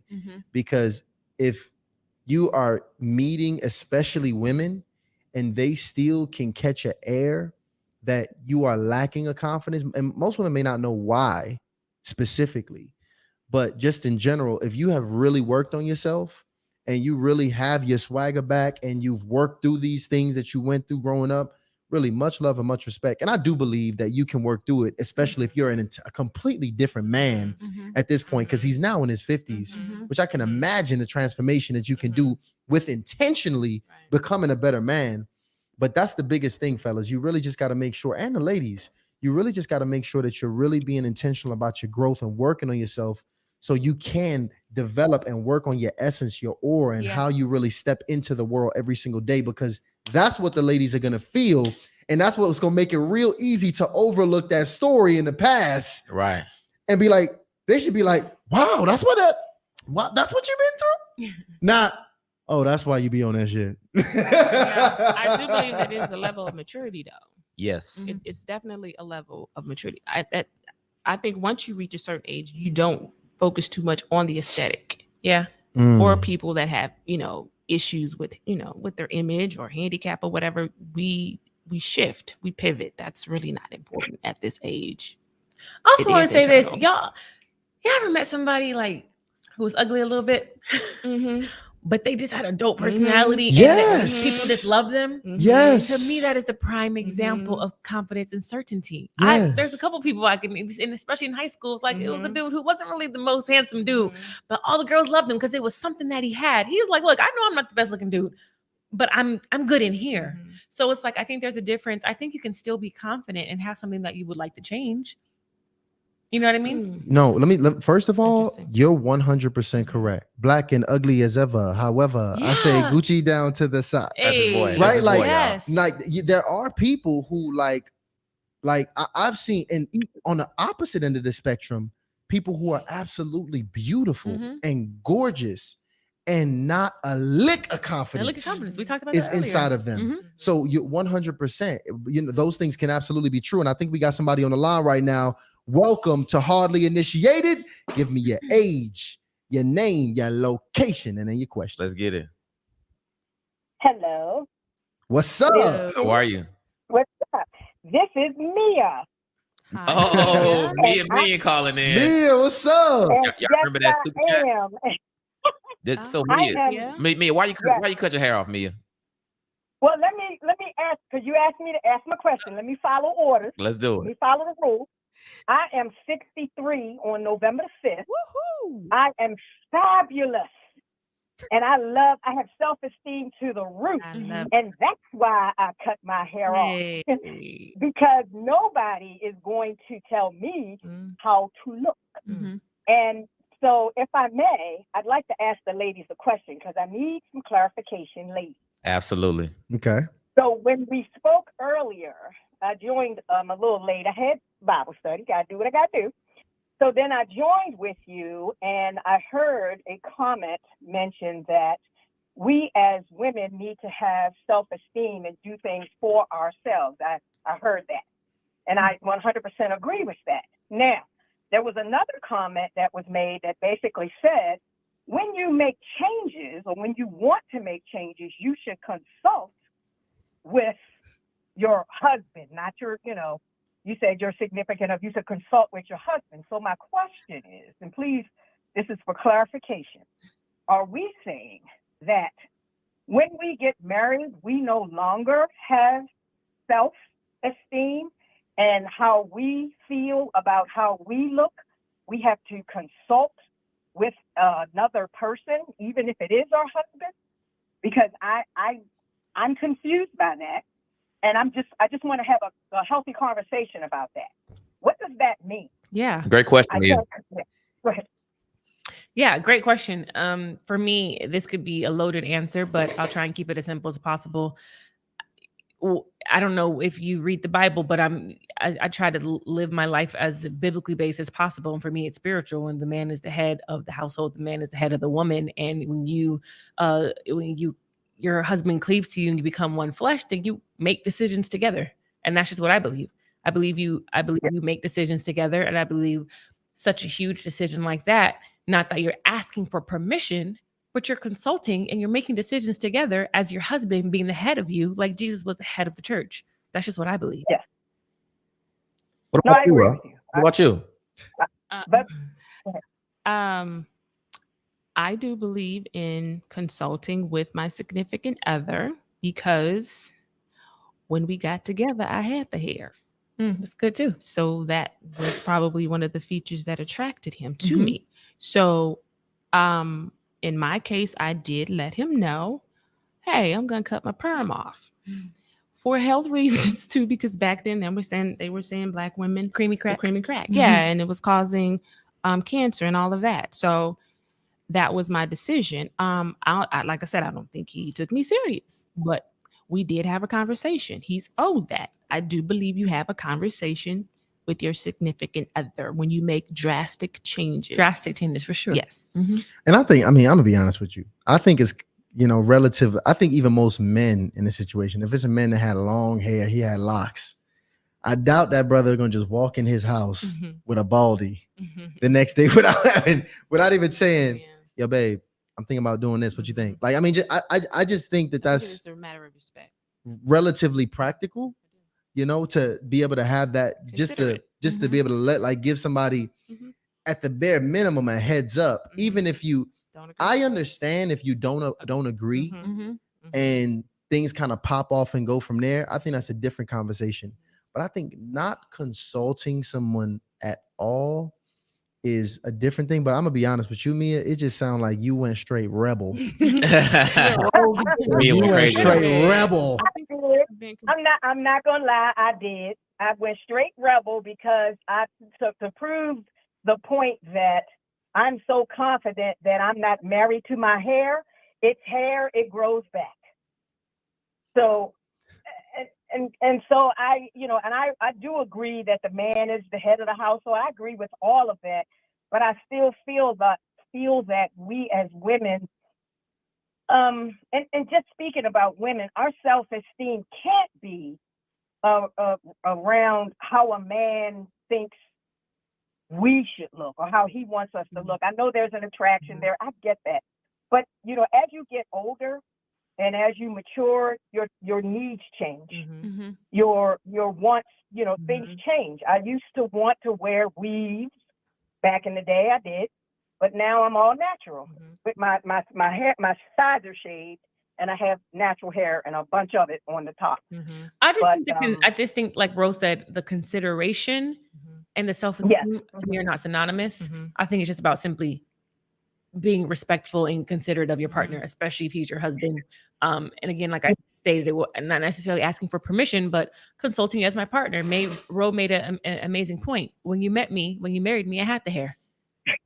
And Mia, What what we're gonna do, he Mia? doesn't agree. We actually Yes, gonna get go to we're gonna get to some other callers here, Mia, as We well, because the appreciate you, lines Mia. are open. Go ahead. Thank But thank you Mia. so much you, for Mia. calling in. I enjoyed Great you. Okay. question. No, I appreciate you all. Thank Bye. you for everything, and I really appreciate you doing this. Thank you so much. Much love, much love. You know, when Mia. I think Be of Mia, I blessed. think of Fabulous. I'm not sure why that just come in my head. She Yeah. just really Came on here with called that it. energy.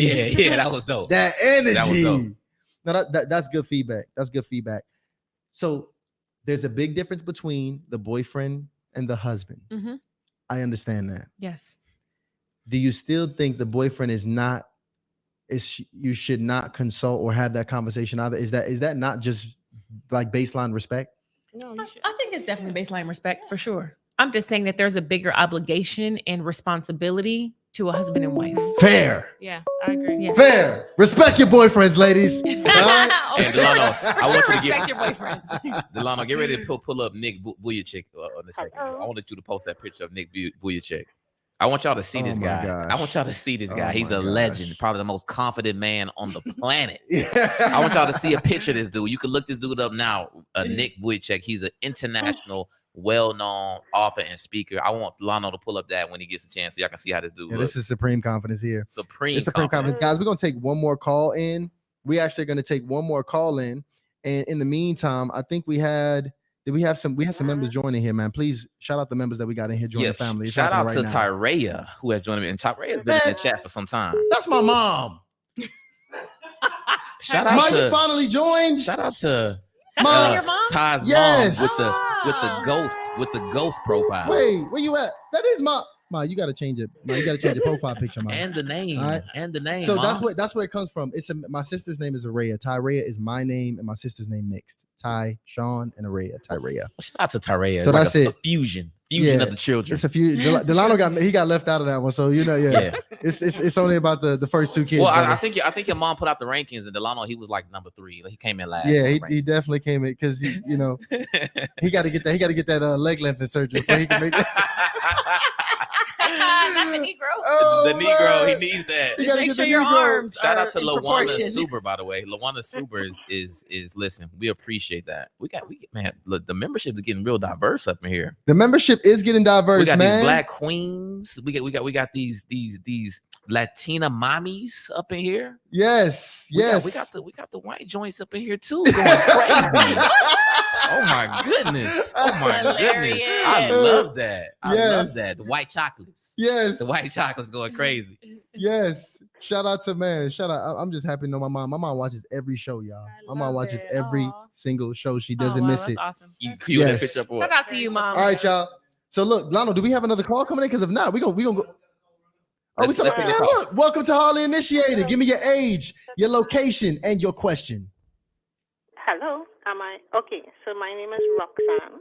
I'm from Trinidad and Tobago, Hello, and I'm Trinidad and 43 Tobago. years Yeah. of age. Shout out to the Caribbean sisters. And I want you all to know that Trinidad and Tobago listens live. I love that. Wait, you in Trinidad right now? You live there? Yes, I love Trinidad. And Can Can you Tobago. I send was us some born doubles? here. Please send us some doubles. Oh, you know all about it, right? That accent is like Yes. make me sweat. Top up 10. here. So wait, how old are you, by the way? Yes, everybody loves Trinidad accent. I'm 43 years of age. Okay, and what's your And question? I look very well for my age. But my question is, now I tuned in late. I tuned in probably about half an hour to 45 minutes ago. And my question, just to get into what's going on, just the ladies' age and what they do. That's all I wanted to know to get into to everything. Oh, first of all, I can listen to this accent I know. all day I long. Yeah, the accent is beautiful. Yes. I Thank am 36 years young, and I'm an actress, poet, great. and Oh. producer. Mm. That's great. And- That's great. Love to and- hear that. I am 56. I'm also an actress and part-time real estate agent. Okay, well, I'm into real estate as well. So Yeah. Roxanne called her. She trying to Hold put a on, deal. Roxanne. Listen, She first trying to of do a all, deal. listen, watch the show, and we're gonna go ahead and put all the links in the description so you can follow these sisters. Okay, Roxanne? Look, shout out. Look, you be one to come up on here and talk, which I respect. I love you. Did you join us? Did you join our family? Are you an initiate? yes, I am. You sure are. I'll be seeing your name, Roxanne. I Look, believe so. I think so. Yeah, I believe so because I'm always tuned in. yes. Well, listen, Roxanne, we love you. Okay, go ahead and enjoy your day. Okay. I love you. Thank you. Yes. I love you. Bye-bye. So sweet. Shout She out to is. Roxanne. Shout out to Trinidad and Tobago and all of the Caribbean. And shout out to Lydia Weir from the UK. The UK is always representing. Lydia sent over that super chat. She says, I got my confidence because God told me that I was created in his image and likeness. Mhm. I like that. So I actually want to get to it right now, Lano. For right now, we're gonna go ahead and close down the initiation hotline. I know when All right. I like So me. here's what I just want love to that do. sound, by the way. Here's what I want to do. You say it every time, bro. So when it happens, I want to ask you guys about this too, because we got the fellas on here, and I want to kind of game them up a little bit too here, because when we describe this man with confidence, right, Mhm. and how he exudes it and how it's so sexy, what does that look like though? Like paint it on the surface for what does a man who's confident look like and feel like? Give me both.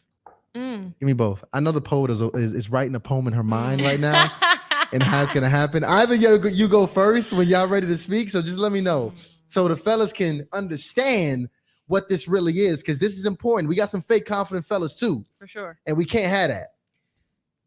Again, there's no one right answer, but Mhm. it's a feeling. It's a frequency. It's an energy. I feel safe in confidence.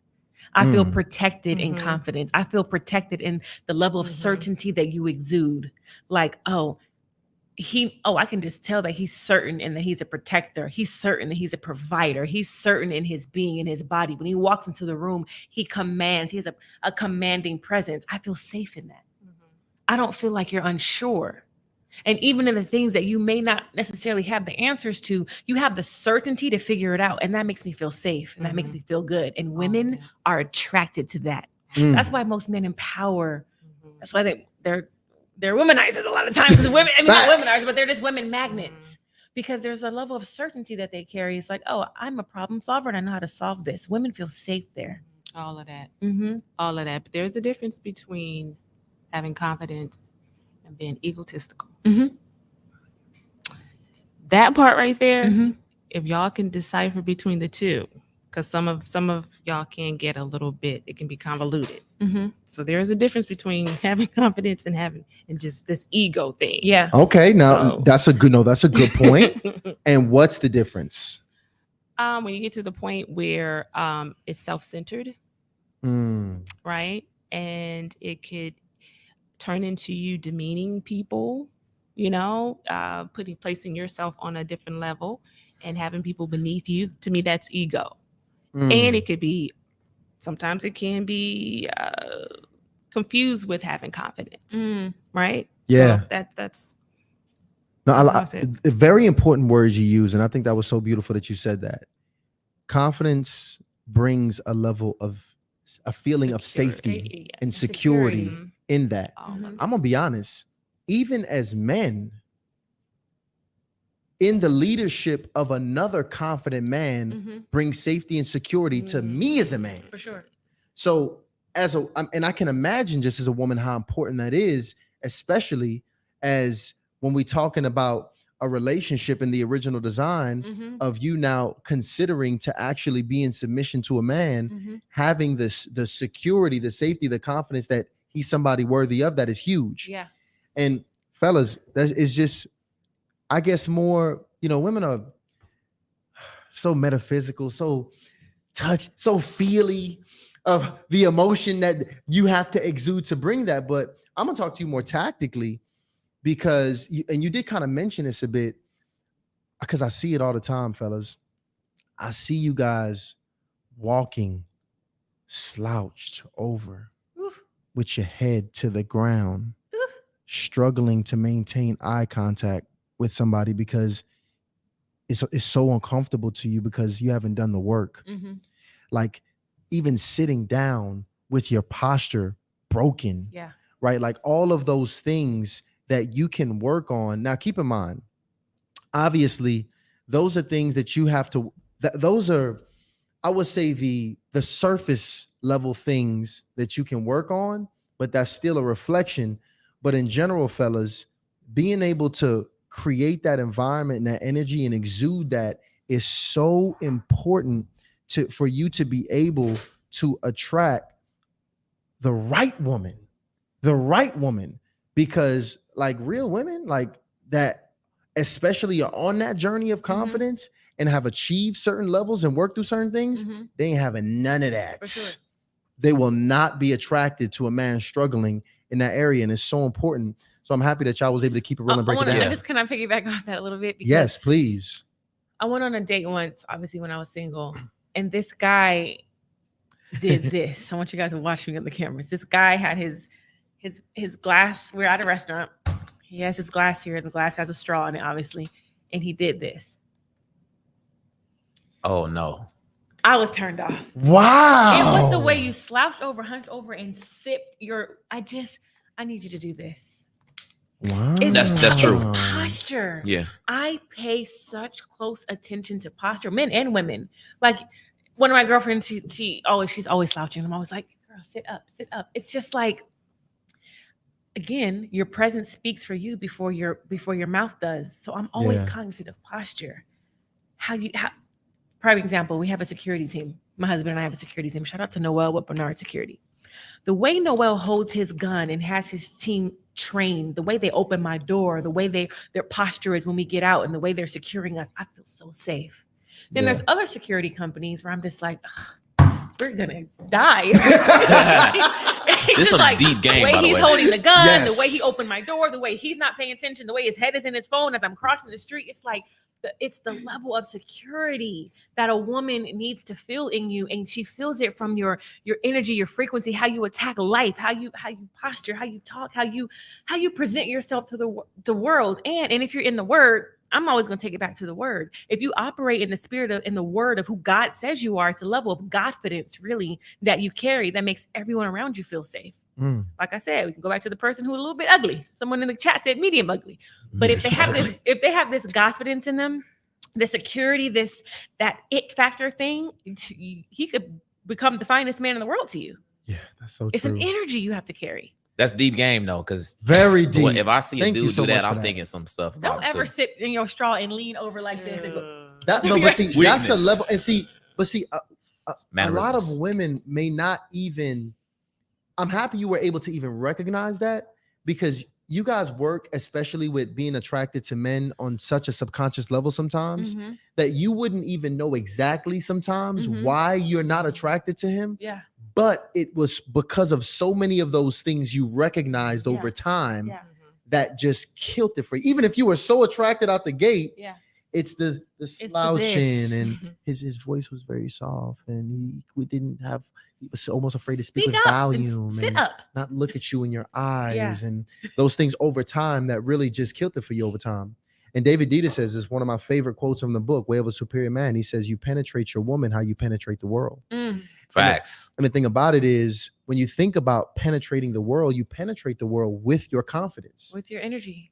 And if you're not penetrating the world properly, you ain't gonna be penetrating the woman you want to. And that's good. That's just the reality. It of just the goes back to situation. teaching people how to treat you. It's something I learned at a very young age. A lot of us learn. When someone shakes my hand, I shake your hand firmly. I look you dead in your eye because I need you to You got know. a good handshake. I noticed that. I learned that at 12. I'm going to shake your hand and I'm going to look you in your eye because I want you to know you can't play with me. I'm certain of what this is over here. Yeah. I like You that. got to have that energy. Let me get these off real quick. Let's got do it. Got a couple of fire super chats came in. Shout out What to we got? Judith Sakala, who just hit 3 months, 3-month initiate. And she just sent over the Hellified super chat. She says, proud to be an initiate. Shout out to Marvetta. We actually met Marvetta this past weekend in person. Marvetta is like a spirit. Yeah, we did. I mean, she gave the firm, very embracing hug. Yeah. Marvetta's little too. I could just pick her. I should have just picked her up and just walked out with her. Oh, no, Or can I- not that. Okay, not that, not that. Don't do that. I mean that respectfully. By the way. I mean that in the most respectful way. It's 2023, bro. Right. Maybe I ain't saying shit like that, bro. Get the platform blocked. right. Well, yeah, okay. Excuse in the most respectful way. And shout out to Loki R, which I'm gonna ask about that. But before I go into R's question, I got something maybe a little controversial for the ladies, okay? Because we're talking about the guys, we're talking about cosmetic surgery, talking about procedures, things that can drastically change your body, okay? Yeah. So I want to talk to you about circumcision, or as I like to say, mutilation. Circumcision. Okay. Yes. I was like, what? So ladies. Oh my just- god, this is going somewhere. I didn't plan this, by the way. No, This but not my this agenda. this is something that happens to young men, boys, right as they come out the womb. You Yeah. know what I mean? They get hooked up with this procedure or this snip. And I'm just very curious, do you ladies have any preference or opinion about circumcision? And both of y'all, because you got a daughter. I do. Okay, you got boys? Daughter. A daughter. Okay, so no male children. But they've had husbands. Right. So just curious, do you have a personal opinion about male circumcision? Not being circumcised, right? Yeah. I Yes. guess I'll let Ro answer this question. I don't have a problem with it as long as it's working.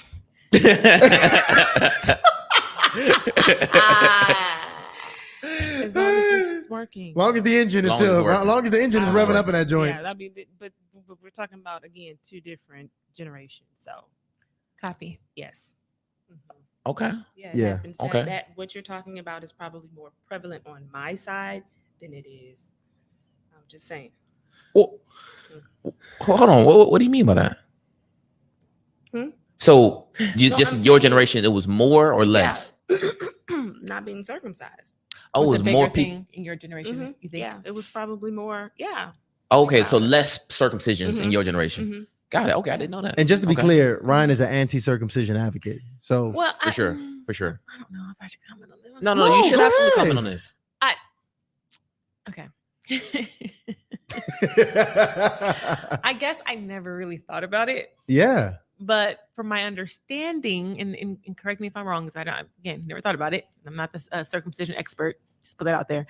However, I'm a super big germaphobe. Like, it gets on all of my friends' nerves. Like, I am a germaphobe. So I feel like, is it germier? Like, there's like an extra level or layer of cleaning you have to do when you're not circumcised, right? Is it extra layer? False. That's the problem. See, that's the problem. Not you. But the problem is that it's a lot of BS put out about circumcision. Well, don't you have to peel it back in I mean, don't you got to lift up your arms when you wash under your arms? Don't you got to open your butt crack when you wash that?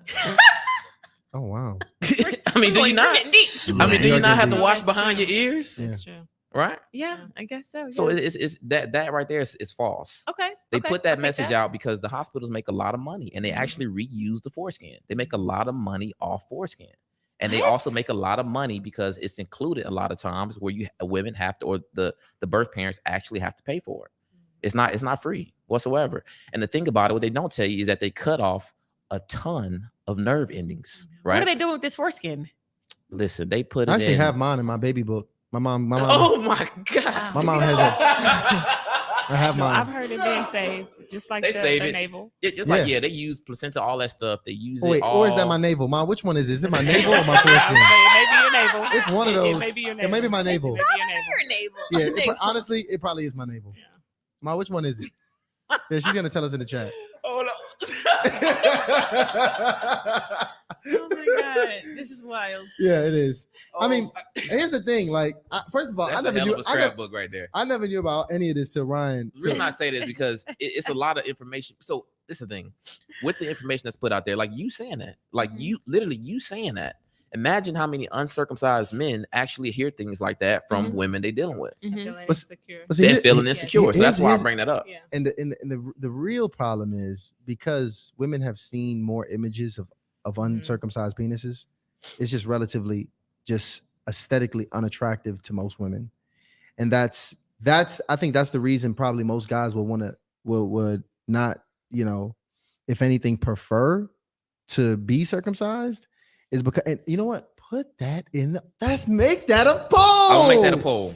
Is a circumcision lot of unattractive to miseducation. women? I'm gonna put that in I there. want to see But just the aesthetic, Okay. unattractive. Outside of the aesthetic, though, I just want to rewind to what you're saying is a myth.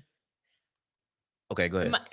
Just so I understand clearly, there is an extra layer of skin. She said she Well, lost maybe- the navel when we moved. How you lose my navel, Mom? That's incredible. So Go it's ahead, an Mom. extra layer Go of ahead. skin. Yeah, there is a It's not an extra layer. not an extra It's layer of the skin. There, but proper there, layer. Okay, there's a proper layer of skin, but because of the way you're uncircumcised, it allows more like dirt and grime and lint or whatever to get in between that layer of skin. Correct? Which you have to That's wash true. thoroughly. That's true. Yes. So, my opinion, most men don't wash the most thorough to begin with. So now you have an extra layer of thoroughness you have to go through to get. You know what I mean? Now, I get what you're saying, but you just should not be dealing with a dude that don't wash himself in general.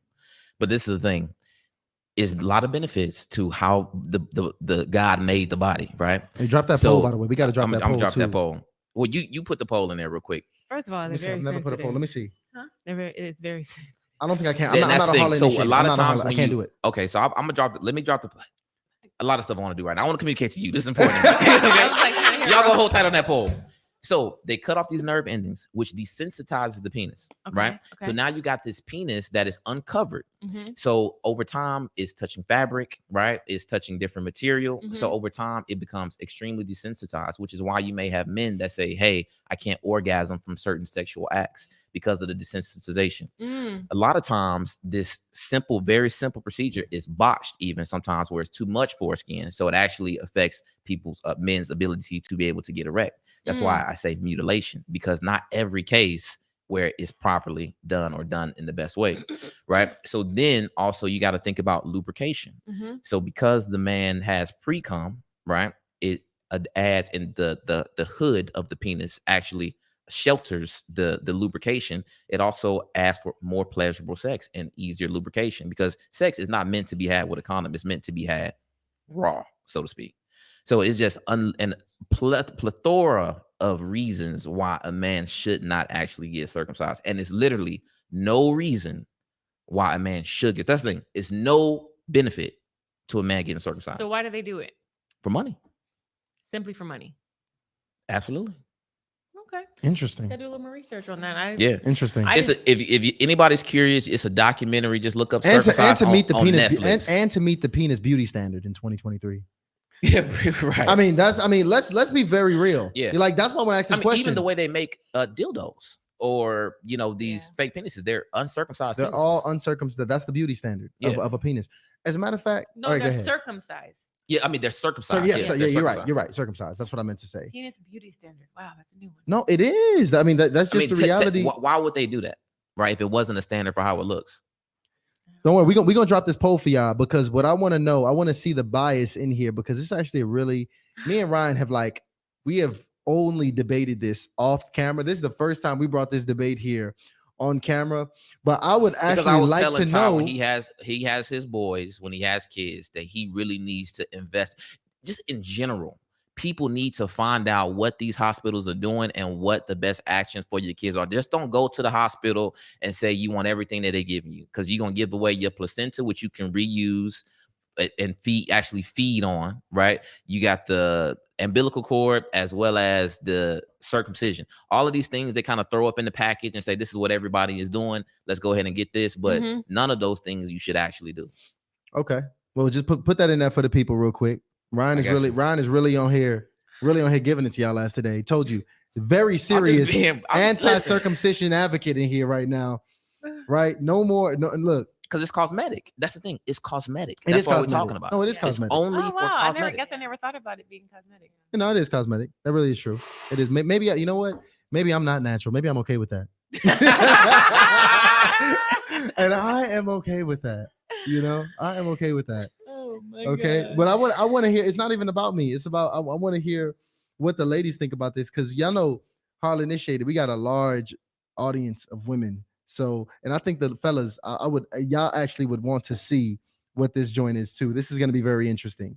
First and off, while we have actually put that in, real problem spelling circumcised. So let me put this on here. Yeah. So here's what I want to actually transition to in the meantime while that poll is going up, because guys, y'all about to see that poll pop up in just a second. I want to ask this because let's talk solutions now. Mm-hmm. Okay, I want to talk to solutions to confidence at this point. Mm-hmm. If I am a woman in particular that has identified, she's not lost, she's identified, I am not as confident as I should be, as I could be, in fact, as I need to be. Where do I start? Great question. Where do I start at that point? So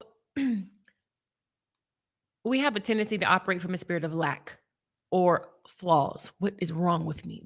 I'm not this enough. I'm not that enough. I'm not tall enough. I'm not whatever enough, right? So our mind is like literally trained to like focus on the negative and focus on the lack. A wonderful exercise I can give to everybody is to call 10 friends.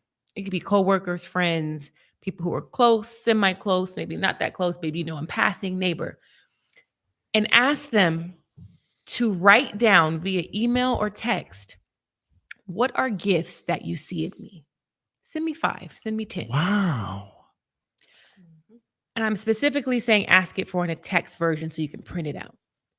Print these gifts that other people see in you and put it on your refrigerator or your window or your door, whatever's closest to you walking out of the door for the day, so that you can step out into the day and operate from the gifts other people see in you and not the lack that you feel like you see in yourself.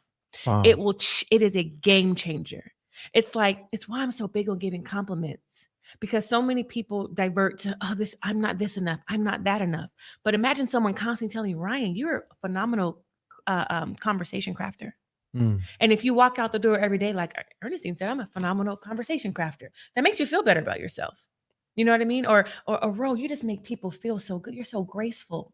You're so classy. When you would be so surprised the gifts that other people see in you that you don't even think about.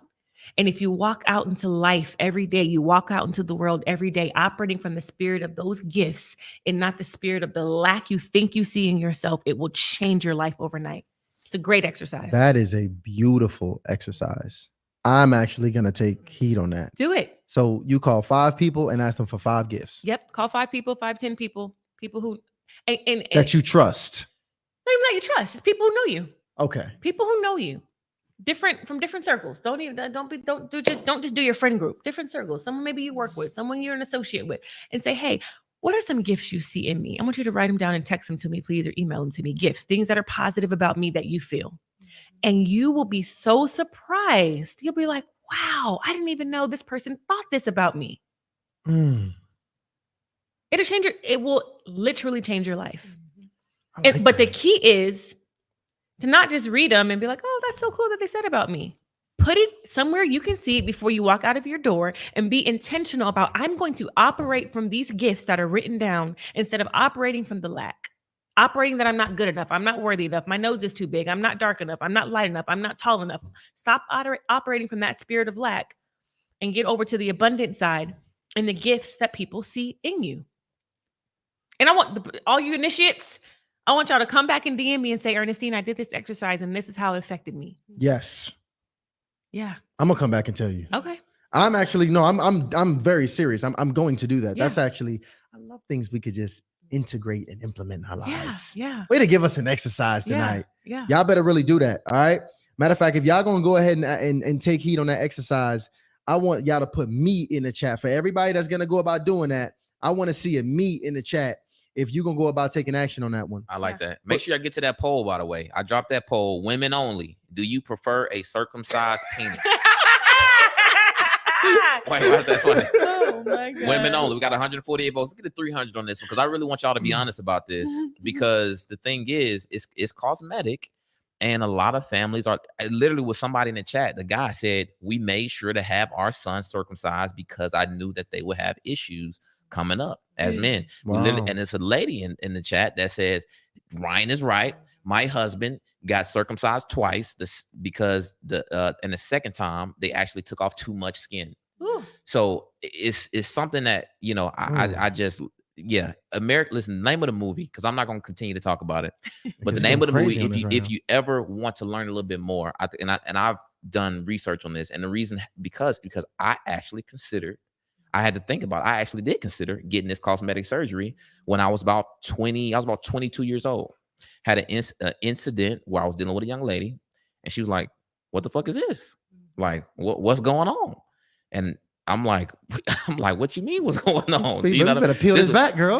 Right, exactly. And I thought about it so much that I was like, I even called, it was the first time I ever, in this thing, I had sexual experience in the past, woman. I had never thought about it. Mm-hmm. I called my mom and I said, Mom, I'm 22 years old now. I'm like, Mom, what's the deal? Like, why didn't I get circumcised? And my mom started laughing. She started laughing. She was like, well, son, it wasn't giving it away free. I couldn't afford it at the time, right? So that's when it sent me on a journey to try to look this up and find out about it. And when I finally found out about it, I was so thankful that I did not get circumcised. And then in 2018, I was on Netflix and I saw this movie. It's called American Circumcision, which literally all of the things that I found out on my own is included in this documentary about circumcision. How the inception of it, the effects, the impact, the bad stuff that happens, and just everything that comes with it. So cosmetic wise, I think that's something that men, you know, y'all might not know how many men actually think about that, but a lot of men think about that, especially the ones who are not circumcised. Mm-hmm. And men, we are having kids as well. Did so you I drop think the that's something poll? to consider. Yeah, I dropped the poll. Okay. 100. Well, I mean, I can close the poll now. Yeah, let's close it out right now. 188 votes, and it's very clear. 72% of women say yeah. Mm-hmm. They prefer a circumcised penis. It's a beauty standard. Yeah. It Which is. that makes sense. I mean, that's what I'm surprised is not 99%, to be honest with you. Interesting. Yeah. Okay. Well, What you got to say, Ro? What's up? What's on your mind? That really breaks my heart because it shows a lack of, first of all, it goes back to empathy for me, and then education. I think if we educated ourselves on each other's anatomy, Mm-hmm. I think we could really resolve a lot of issues in relationships. Especially, I mean, I don't want to keep coming back to me, but with my body transitioning or shifting with going through menopause and the mood swings and me educating myself, I'm able to again be in tune with my body and being able to articulate that to my partner or significant other, and understanding and breaking down this narrative of how women should be and why is she, loses her libido, and you know what I'm saying, or why is it that men go through their changes. Yeah. We've never been educated on that. We've never been educated on just the anatomy of each other. Yeah. The libido And that just situation really, huge too. Yeah, and it really kind of hurts me. I just felt some type of way about it, and I'm sorry but damn it, as long as it works for me. Good. It worked. It worked. That makes no. I mean, It worked. It's hooded. It's hooded though. That's like an inside joke. I call him the hooded bandit. That's like an inside joke. Listen, I wear my guys joint proud. Yeah. Got all the nerve endings. that's great. Yeah. He's like, I got all my nerves. Right. So, honestly, man, weirdly enough, that's actually very relevant to the conversation, because we talk in confidence. You gave us a really good action. It's a lot of me's in the chat. So y'all heard Ernestine tell y'all, I want everybody that actually takes action. Send her a DM and let her know how actually that came out for you guys. Make sure moderators, please drop the IGs of these beautiful ladies here as well, so we can also make sure y'all follow them so we can stay in touch. But what would be your advice to that young woman who's lacking confidence and knows it, so she can also rebuild it? What would be your advice to her as well? I was going to say something similar to that, but also journaling worked for me, and writing a list of all the things that those issues that I didn't like about myself, and writing down what I did like about myself. And then also getting to the point where I didn't need validation from outside sources, but going to those people that I did value and ask them, what did they think about, what the good qualities that they see in me. Because again, you don't know who you inspire. Yeah. And so yeah, just making a list of the things. What is that thing that I don't like about myself? And then what are the qualities that I do like about myself? And then, piggybacking off of that. Another That thing worked is for me. reading the Bible. Get into the Word. The Word will tell you who you are. The Word will spiritually fortify you. When you're spiritually fortified and you listen to who God says that you are, it is empowering. It's on another level. But again, you got to be at that realm. I don't know everyone's spiritual beliefs, but you get in that Word and see how God breaks it down on who you are and who He made you to be. You're like, oh, what? Yeah. I got on the armor, baby. Yeah. Yeah. I agree with that. But some people, that doesn't work. They don't, that's something that they probably don't want to do, reading the Bible, because that can be kind of, confusing. But getting spiritually connected somehow. Spiritually fortified. I totally agree with you on that. Yeah. Everybody's not, religious or whatever, but spirituality for sure. I would absolutely agree. It's a correlation of, having your confidence and your self-worth intact with being spiritually grounded. It's a huge correlation in that. So that actually is absolutely great advice. I would agree. I actually want to do an exercise here. I'm curious to know, because now with this exercise I'm really going to do that. I might call some folks after this show at 11 tonight and ask some folks. I really want to know, and not necessarily to be validated, but I do believe, just from hearing people, it's so incredible how people see things that you don't. And sometimes I forgot what you call it, but there's something where if you people who live in very beautiful places, they lose sight of the beauty, because they open their door every day and they live in an island with blue water every day. So it just becomes regular. Yeah. Where somebody else that comes in your city, they're like, oh my, like they fall in love and appreciate what you might have even lost appreciation or sight for. Yeah. So I do see the value in somebody being able to see your blind spots. Absolutely. So there's an exercise I can do with you right now. I was about that. I have my own in my mind. But what's yours? Come sit next to me. Come switch with roll real quick. Okay, hold on. Come switch. Hold on. Let's see. I'm gonna give this. I charge for this. I'm giving you a freebie. Okay. Let's do it. I'm giving you a freebie. Okay. Is any of this just on audio? Or is this all video? No, It's audio and video. Okay, so if you're only listening on audio, sorry, you can't see this. Okay. So look me in my eye. Okay. I'm a confidence coach and an Want me to turn acting this coach. Look, face me. I do confidence coaching and acting coaching, and acting really is just therapy and self-development. I study people for a living. So part of being confident is posture. It's being able to look people in the eye and not get uncomfortable, and exposing yourself to an audience. Because really, it's just exposing yourself to you and you being comfortable with exposing yourself in any atmosphere that you're in, right? So I do this exercise called Who Are You? Who Do You Pretend to Be? And I got this exercise from my mentor, Terry J. Vaughn. Shout out to Terry J. Vaughn. And this is what we do. I'm going to ask you, who are you? And you're going to answer, and then you're going to say, who are you? And I'm going to answer, and I'm going to say, who are you? We're going to ping pong back and forth and make sure that you always start with, I am. And I don't want to hear words like, I am a man. I am brown. I want you to get deep. And then I'm going to ask you, who do you pretend to be? And you're going to say, I pretend to be da da da. Who do you pretend to be? And then I'm going to say, I pretend to be. And then we're going to go back and forth. I'm about to really go there right now. We're Oh my going there. gosh. All right. Okay. Can they hear me? Is the sound? Yeah. Okay. And you have to do it with looking me in my eye, not breaking eye contact, not breaking my hand, and do it with confidence and certainty. Yep. And be okay with getting naked, because right now we're about to get naked. Okay. Who are you?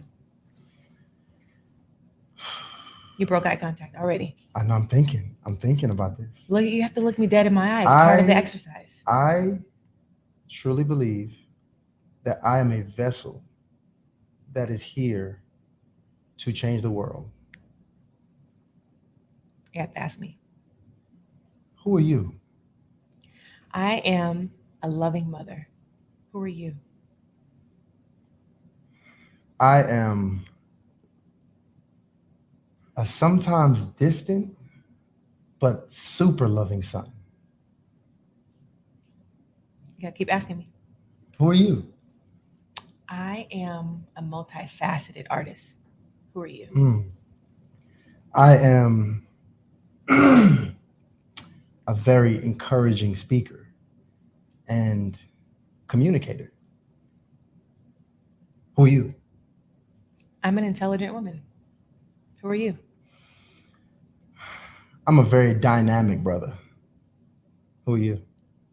Who do you pretend to be? Broke eye contact. I pretend. Who do I pretend to be? I pretend to be.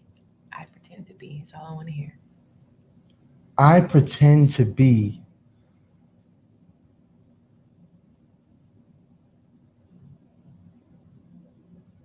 pass.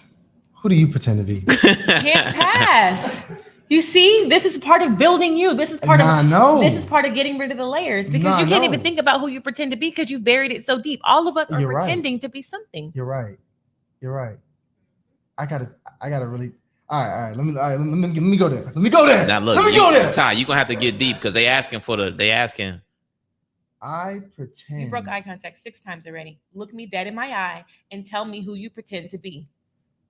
I pretend to have confidence in all areas of my life. Who do you pretend to be? I pretend that the molestation doesn't still bother me. Who do you pretend to be? I pretend that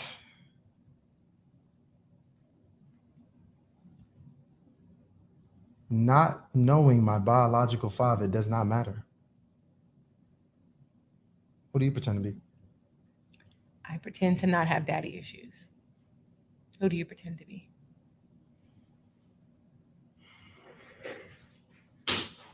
I pretend to act like I am unfazed and strong every single day. Who do you pretend to be? I pretend like I have it all together when I don't. Who do you pretend to be? We pretended on the same level. I do the same thing. I pretend to act like I have it all together, and I really don't. How did that exercise feel for you?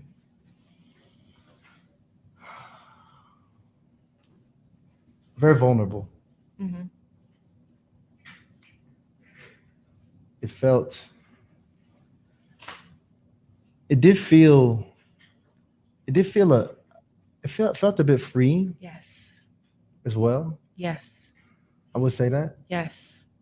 Because Rolanda, who's famous from the skits, and Tyshawn, who's famous from Hardly Initiated, and Ernestine, who's famous for being a poet, and Ryan, who's famous from his podcast, has a thing that we have to pretend to be to make sure that we keep it all together and make sure that we are representing our brands and make sure that we are representing this thing that we've built for our audiences. When really, at the end of the day, yes, we were molested, we were raped, we were hurt, we had deaths in the family, we have daddy issues, we have mommy issues, and we don't fall into those things because we have to keep pretending to make sure that we keep our audience and make sure that we have it all together and make sure that people come for us for counsel. And we don't want to get off of our thrones and our positions that we've built in people's lives. But when you really are really doing the self-work, you face who you pretend to be, and it is fucking freeing. Yeah. You feel freer right now, don't you? I do. It's almost like, I do. ooh, I got that off. Yeah, and it's kind of like still a little nerve-wracking too. Yeah, a little nerve-wracking. It is. As well. But this is what Ro and I were talking about when it comes to the certainty. Confidence doesn't mean you're perfect and you're pretty and you're beautiful and you just have it all together. Confidence just means certain. I'm certain that I have daddy issues. I'm certain that the molestation still bothers me. I'm certain that I don't have it all together, but I'm good at faking it and making it look good. And that's what makes me confident. It's pulling it back. No matter what it looks like, it's ugly. And it's okay. Because all of our shit is ugly. It is. Ain't nobody in this room or on this chat, none of y'all shit is cute. That's a fact. And it's okay. We're all in the same boat. Now, some of us may be in first class on the boat. Some of us may be in coach. Some of us may know the captain of the ship. But at the end of the day, if this boat ship sinks, we are all going under. We're all in the same boat. Now, what are you going to do to make sure that you are self-developing yourself enough and pulling back the layers enough for you to feel free in this one life that we have? That was free. It's freeing to say what you just said. Yeah. About your father. It's freeing. Oh, God, I got it out there. Woo. And that just adds another notch of confidence to you. And now when you walk in the room a little bit different. Your posture's a little bit different. The way you communicate is a little bit different. Who do you pretend to be is a very powerful question. Mm-hmm. I've never been asked that question, nor have I ever asked that question. But that is a simple yet powerful question. Yeah. And that exercise was definitely better than my exercise. So shout out to you. Shout out to you, one of yours. Good. Let's switch back to you. Good. I don't even want to sit here no more. Look, so I'll go ahead and send you my invoice for my services. Yo, if anybody wants one-on-one coaching. That was dope, guys. Real quick, I want to give a shout out to Mia Million. Mia Million has been going crazy tonight. She says gifting membership, sent over a super chat, by the way, says gifting memberships because I want to invest in the Hardly Initiated vision because I need my grandson and granddaughter to have access to quality tools and information on social media. Thank you, Ryan and Tyshawn. Mia, we love you. She just dropped 5 memberships in the chat. Listen, y'all make sure y'all give a shout out to Mia. Awesome. Mia going crazy tonight. Called in, 2 super chats, 5 memberships. We love it. Big shout out to Mia. And listen, y'all better send over them super chats. Listen, I know you heard these ladies' ages. They got to go home and get some beauty rest. Yes, listen, we're about to close this thing down tonight. So y'all better go ahead and get those super chats in. It's so funny. The entire chat is just saying it's Ryan's turn. That's what everybody said. No. Not tonight, y'all. No. Yeah, I don't know if y'all listen. If you haven't saw the episode we did on Monday with Dr. Spirit, let me tell you, that was Ryan insane. had to walk away from the table for a minute, y'all. It got heavy. So make sure everybody in here, please make sure y'all go check that one out. But tonight was my night. So thank you very much for that. And I love actually people getting, again, I talked about this, exercises and things that they could bring into their lives, because I don't want to make healing something that's not practical, right? I want people to understand, and y'all not necessarily just to watch this stuff, but to actually put this stuff into action into your lives. Yeah. Okay. And actually, I don't want anybody leaving this platform, this show, the same way that you came in. That's not what this is intended for. We be up on here 3 times a week with y'all for 2.5 hours a day. All right. So this here, we need to be doing some real work, y'all. So first of all, thank you for that, Ernestine. You gave me a lot to think about. I know my mom. I know she's gonna call me right after this show. We had a super chat come in, so I actually want to start with Ro on this question. Shout out to Zarena Lewis, just joining the membership, by the way. Shout out. Low key Ari, I did not forget about you. She says, I'm gonna start with Ro on this one. Can we talk about us women that have the pooch? She said us women that have the pooch, a little stomach that sticks out. That's a big insecurity for women, but I was told that a lot of men don't mind it. Is that true? Is she asking me, is it true that a lot of men don't mind the pooch? What is your just general thoughts about the pooch and just from your experience? I mean, well, not yours. Just like, first of all, we don't know Ro has a pooch. No pooch. Ro may not have a pooch. Right. That's not what I mean. That's a big insecurity just for talk women, but about- I was told that a lot of men don't mind it. Is that true? I guess she's just, what it really sounds like she's asking is, because that's something that she has, how should she go about handling this insecurity? I think more so the question. And then Ty, so you answer that first part, then Ty, you answer the second part. I got you. Okay, well, I can't speak for men, but embrace the pooch. Just embrace it. It's a part of who you are. If not, if you have a problem with it, well, what, you want to have surgery? You want to have surgery? Go have the surgery. I'm okay with the pooch. Although I don't have a pooch, but I don't see what the problem is if you're going to need the validation from the man. If that's what the question is, because I can't answer the question. I can't answer that question. But based on what you guys have said, men are okay with the tiger stripes and the pooch and the cellulite. So it just depends on the individual person. It does depend on the man, what he likes. But I mean, more so it depends on this young lady and if she likes, and is happy with her body. Yeah. So I think for her to generally ask that, I think, Ari, you probably want to invest in putting in the work, not getting work done, I would say. Okay. What'd you say? You say what? Get the tummy tuck? What you say? I have. Are you unhappy with you? Or are you unhappy with the pooch? If you're happy with you but unhappy with the pooch, get a tummy tuck. But if you think the tummy tuck is going to make you happy, if you're already not happy now, you're not going to be happy with the tummy tuck. So if you're happy with you and you're just unhappy with the pooch, get the tummy tuck. But don't think if you're already unhappy with you that the tummy tuck is going to make you happier on the inside. It's not. Yeah. So it's different attributes that everybody has. Some Mhm. women are, it's better skin, better body, height, all these different things, weight, all these different things. So I do think a combination of those things is going to attract a certain person. But in general, I think the pooch, I think guys don't prefer the pooch. I would say. I mean, can I say something? Go ahead. Yeah. Are there any other good qualities on your body that you like? Right. Maybe focus on that versus the pooch. If you have pretty legs, focus on that. If you have pretty hair, pretty skin, I mean, you can always camouflage a pooch. You don't necessarily need the validation from the man. That's all I'm saying. Somebody's going to be okay with the pooch. And where'd you get the pooch from? From pregnancy? Maybe so. If the pooch is from overeating and you're not caring, maybe you need to transition what you eat, your diet. Maybe you need to incorporate exercising. If you don't like the pooch, you got to do something about it, because obviously it's a problem. But I agree. Got to do something about it. You got to do something about it. That's just my answer. You got it. Yeah. Jinx. No, but I mean, that's real. I mean, I think they gave you all the feedback that you need right there, because the fact that you're asking about whether or not the guy doesn't like it is, it's kind of vague. So I don't know. Yeah, not all men. Some men are okay. I hear what you're saying, but based on some of the conversations that are had behind closed doors, some men are okay with a pooch. Yeah, I mean, now I'm not saying that, I mean, people have their personal preferences. Right.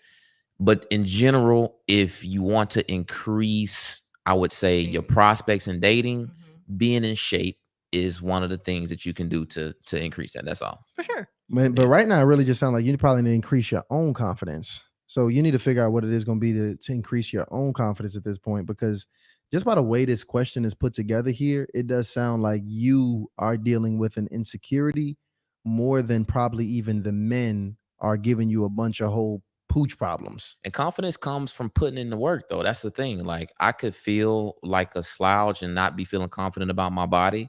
I go to the gym a couple days in a row. I still looked exactly. I still look exactly the same 48 hours ago, Mhm. but I feel completely different. Yeah, because it's your mind. Because it's your mind. Mhm. So even you putting in the work and Yeah. taking the actions of getting in the gym, even before the pooch changes, Mhm. that can just change your chemical makeup to make you feel a lot more confident. Yeah. And I'm gonna be honest with y'all. First of all, ladies, thank y'all so much for coming up on here and having. I don't know if y'all understand how important of a conversation this is.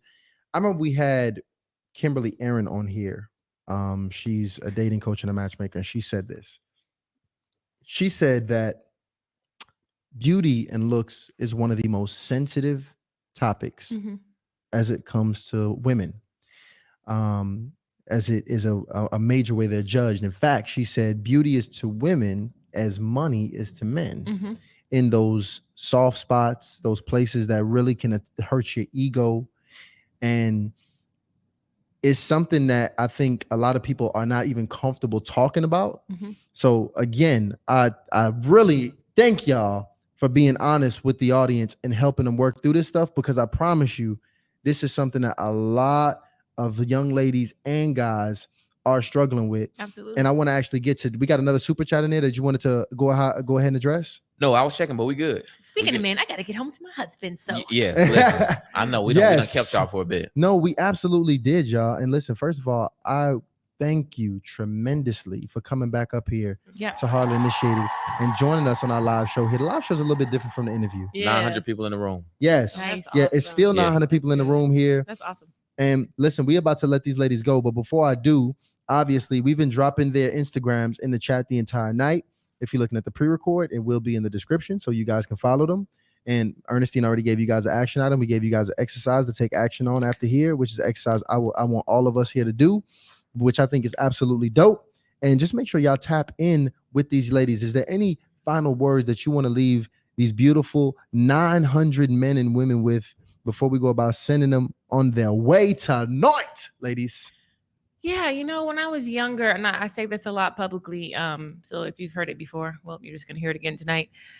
My mom used to always say when I was growing up, Ernestine, self-preservation is the law of the land. Ernestine, self-preservation is the law of the land. What are you doing to preserve you mentally, spiritually, physically, emotionally? I said it earlier, spiritually fortifying yourself, pouring into you. What are you reading? What are you watching? What are you ingesting? What are you digesting? Make sure that you are constantly preserving you, working on you, shedding you, unpeeling, unveiling who you are, and getting to that level of certainty of what you know to be true about you. That's the name of the game. Self-preservation is the law of the land. Beautiful. Yeah. Bro, give them some nice, brief, and brilliant. Send them on their merry Yeah. nights. This is, thank y'all so much. This is Yes. actually have been therapeutic for me as well. I just want to let everybody know that first of all, we're all going to change. We're all going to transition in our lives. And at this stage, it's good to listen to everybody's story and their experiences. And you're never going to grow too old to learn, regardless of your age, right? Just be open to receive and accept that we're going to go through different changes. Everybody is going to change around you, and just be okay to accept that. That's good. Yeah. That's Yeah. it. That's good. That's it. That's beautiful. Thank you so much. Let me tell you, shout out to my support system, man. I got so many great men in my life. One of my and there's so many people watching this show that I don't even know. One of my I told y'all I don't know my biological father, but I always grew up with father figures. Mhm. Which, let me tell y'all, for any woman who does not have you a single parent and that child does not have his father, you surround him with father figures in the form of other mentors, other coaches, just strong men in general. He'll be all right. Trust me, he'll be all right. And I just look at my phone and he sent me a message. He says, "She is bringing it!" Exclamation mark! Exclamation mark! I am always here. F him. Hey, shout out to you, Pops. I love you. Most definitely. We all call him Pops. That's been a major influence on a lot of the guys in my life. But listen, shout out to everybody else in here tuning in and staying here for this. I hope y'all got a ton of value. if I can ask you to do something right before we get up out of here, y'all, we got 500 likes in here, or 458. Let's just go ahead and get this to 650. Please hit the like. That's going to spread this message to as many people as possible. And I cannot have you leave this without subscribing to the platform.